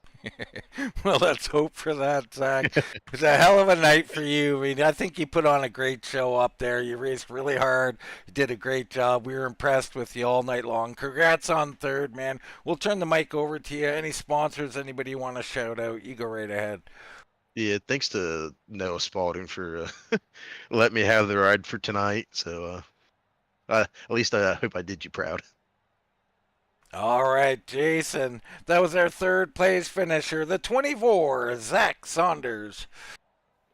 Yeah, Dean, I've caught up with our second place finisher, Steve Carlile. Steve, you had a hard fought second place finish. Tell us, how'd you do it? How was your car, and how'd you make it happen? Well, to be honest, there was a lot of luck involved. Had some bad luck early on.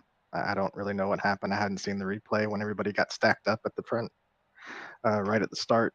And then a couple other incidents happened along the way. But yeah, just stayed in it and stayed to the inside as much as possible. You could pass on the outside, but most of the time people are going to go on the inside and wash up. And that's exactly what happened on the last lap. So I was kind of just waiting for it. Yeah, so I'm assuming you came into the race with a strategy, and how did that work out for you? Were you able to stick to it? Did the cautions and how they fell change you up? And what was it like getting the tires? I'm assuming you got tires about halfway through. Did you feel like it helped you at all, or was the car just kind of the same on 40 lap tires as it was on somewhat fresh tires? Yeah, I don't really know if it made that big of a difference, to be fair. We really didn't have a lot of green flag runs, which meant there's not a lot going on with tire wear. I did have that spin, then I kind of locked him up to try to avoid getting hit or hitting anything. So it did cause a little bit of wear there. But overall, I think it was kind of a wash. I don't really think it made that big of a difference. Could have probably stayed out and still been up front towards the end. Well, now that the season's finally started, we got the Clash behind us. Looking towards Daytona, how do you think you're going to fare?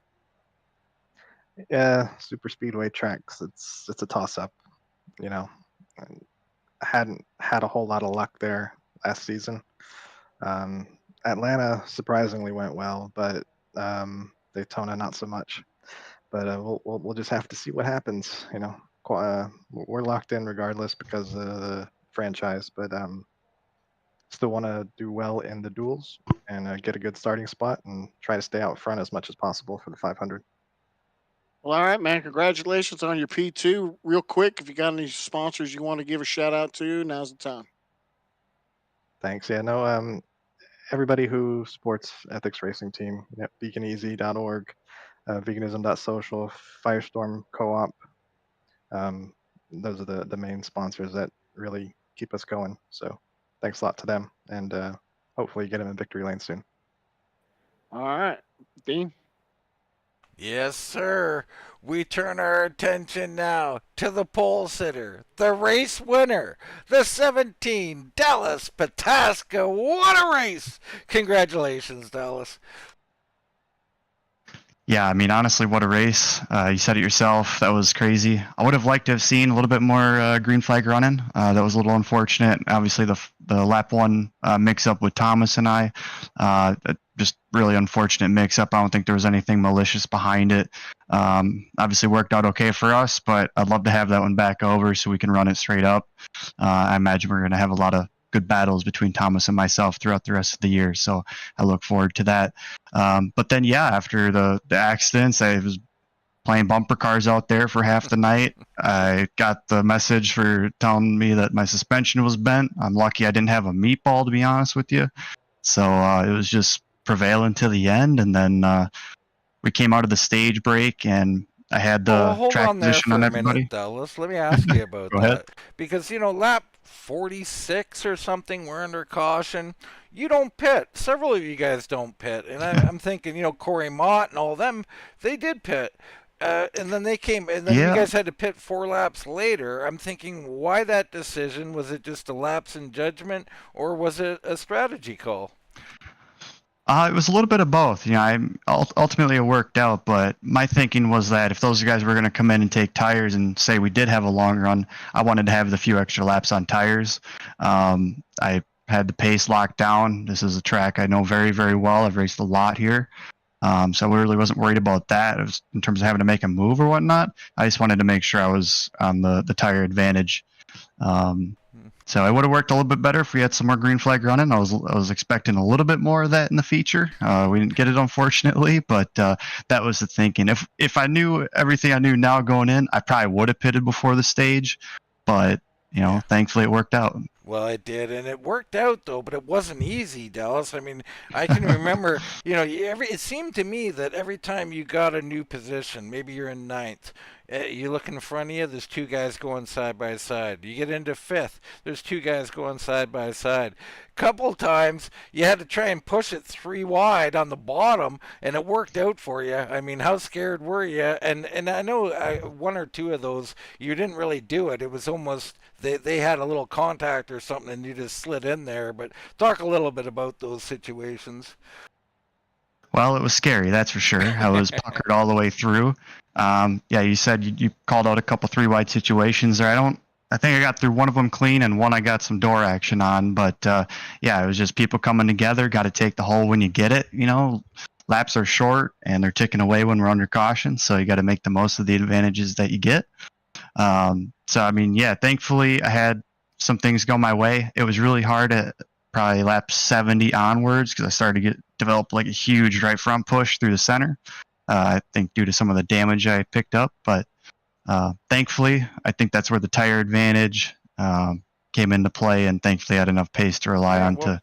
I mean, that goes back to that, right? With Corey Mott, he was up there, and I was so impressed with him. I mean, the early part of the race, I'm not sure how Corey was doing. I mean, there's too much to remember here tonight, Dallas. But the late part, he got that track position from that pit stop, and he was holding it, man. Him and a couple of guys up there holding it. I mean, were you surprised? Even when you got around him, you really couldn't shake him completely. Yes and no. I mean, I am a little bit surprised. I mean, we got a lot of cautions, and I think that helped keep the track position for himself. And then we had a lot of good racing going on behind him. So as long as he had a good restart, in which he did a great job at, he was going to hold that position. I pretty much knew that if we got single file, I can start to to pick him off, especially coming out of 2. A lot of guys are shifting there. I wasn't, and that's where I had a lot of time advantage over guys. So I just get a huge run, and they couldn't do anything about it. So I expected him to put up a little bit more of a fight, but we had a little elbows out action, so it was good fun.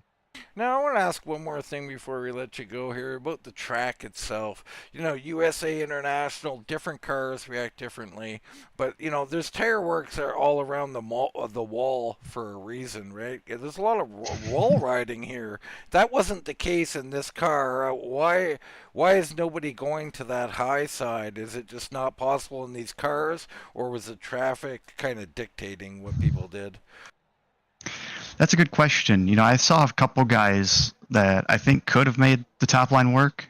You definitely can't run the normal second line because for whatever reason, the setup that we were working with tonight, I think it bottomed out a little bit, especially on the entry of 1. If you catch it, sometimes you guys might have had it on the broadcast a few times actually.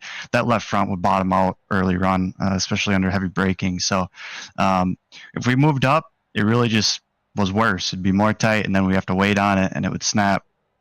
So it was just really, really difficult to make that high line work. I think it would have been possible, you know, if you get everyone stacked up on the bottom. Yeah, you can probably make some moves on the top. I think I might have had one pass on the top. I think I saw a couple other people make it work here and there, but you know, I think the bottom was the place to be. It was pretty effective, but only for a lap or 2, and then it was kind of, you got worn out. But nonetheless, Dallas, I mean, I'm so impressed with you here this evening. You know, you started up front. That lasted, I don't know, 0.1 seconds. And then you had to work your way back through the field. You did that. You came back. You get the victory. Congrats on that, man. Can't wait to see what you do going forward. We got the duels and then the 500. Those should be fun as well. Big congrats on this victory, Dallas, and we'll turn it over to you. Any sponsors, anybody you want to shout out, brother? Yeah, I just want to thank all the guys over at Majors Garage, all the coaches, my esports crew that are going to be running in trucks and an Xfinity this year. You know, we got a good group over there, both on the coaching and setup side and on the esports side. So I look forward to seeing what those guys got going on. And then I'd like to thank everybody over at the Crown Jewel organization, Corey and crew, and as well as you guys for putting on a great show. All right, thanks, Dallas. Congrats again, Jason. That was Dallas Pataska, race winner here in the Clash. Yeah, Dana, well fought win for him. He got caught up in a lot of trouble tonight, but was able to prevail. Well, and I want to also thank you for a hard-fought broadcast as well. I know you were tired this evening, and I certainly appreciate it. I know the people do as well. That was, you know, there was a lot going on here tonight. There's no doubt about that, and we look for the duels to be a little rowdy as well. But, of course, we got all the coverage every Wednesday around 8:10 p.m. It'll be the Majors Garage Cup Series here with Crown Jewel Racing. Make sure you come and see it. But for myself, Dean Doucette, for Mr. Jason Martin, that's going to wrap it up from USA International, and we'll see you right here next time on Wind Tunnel TV.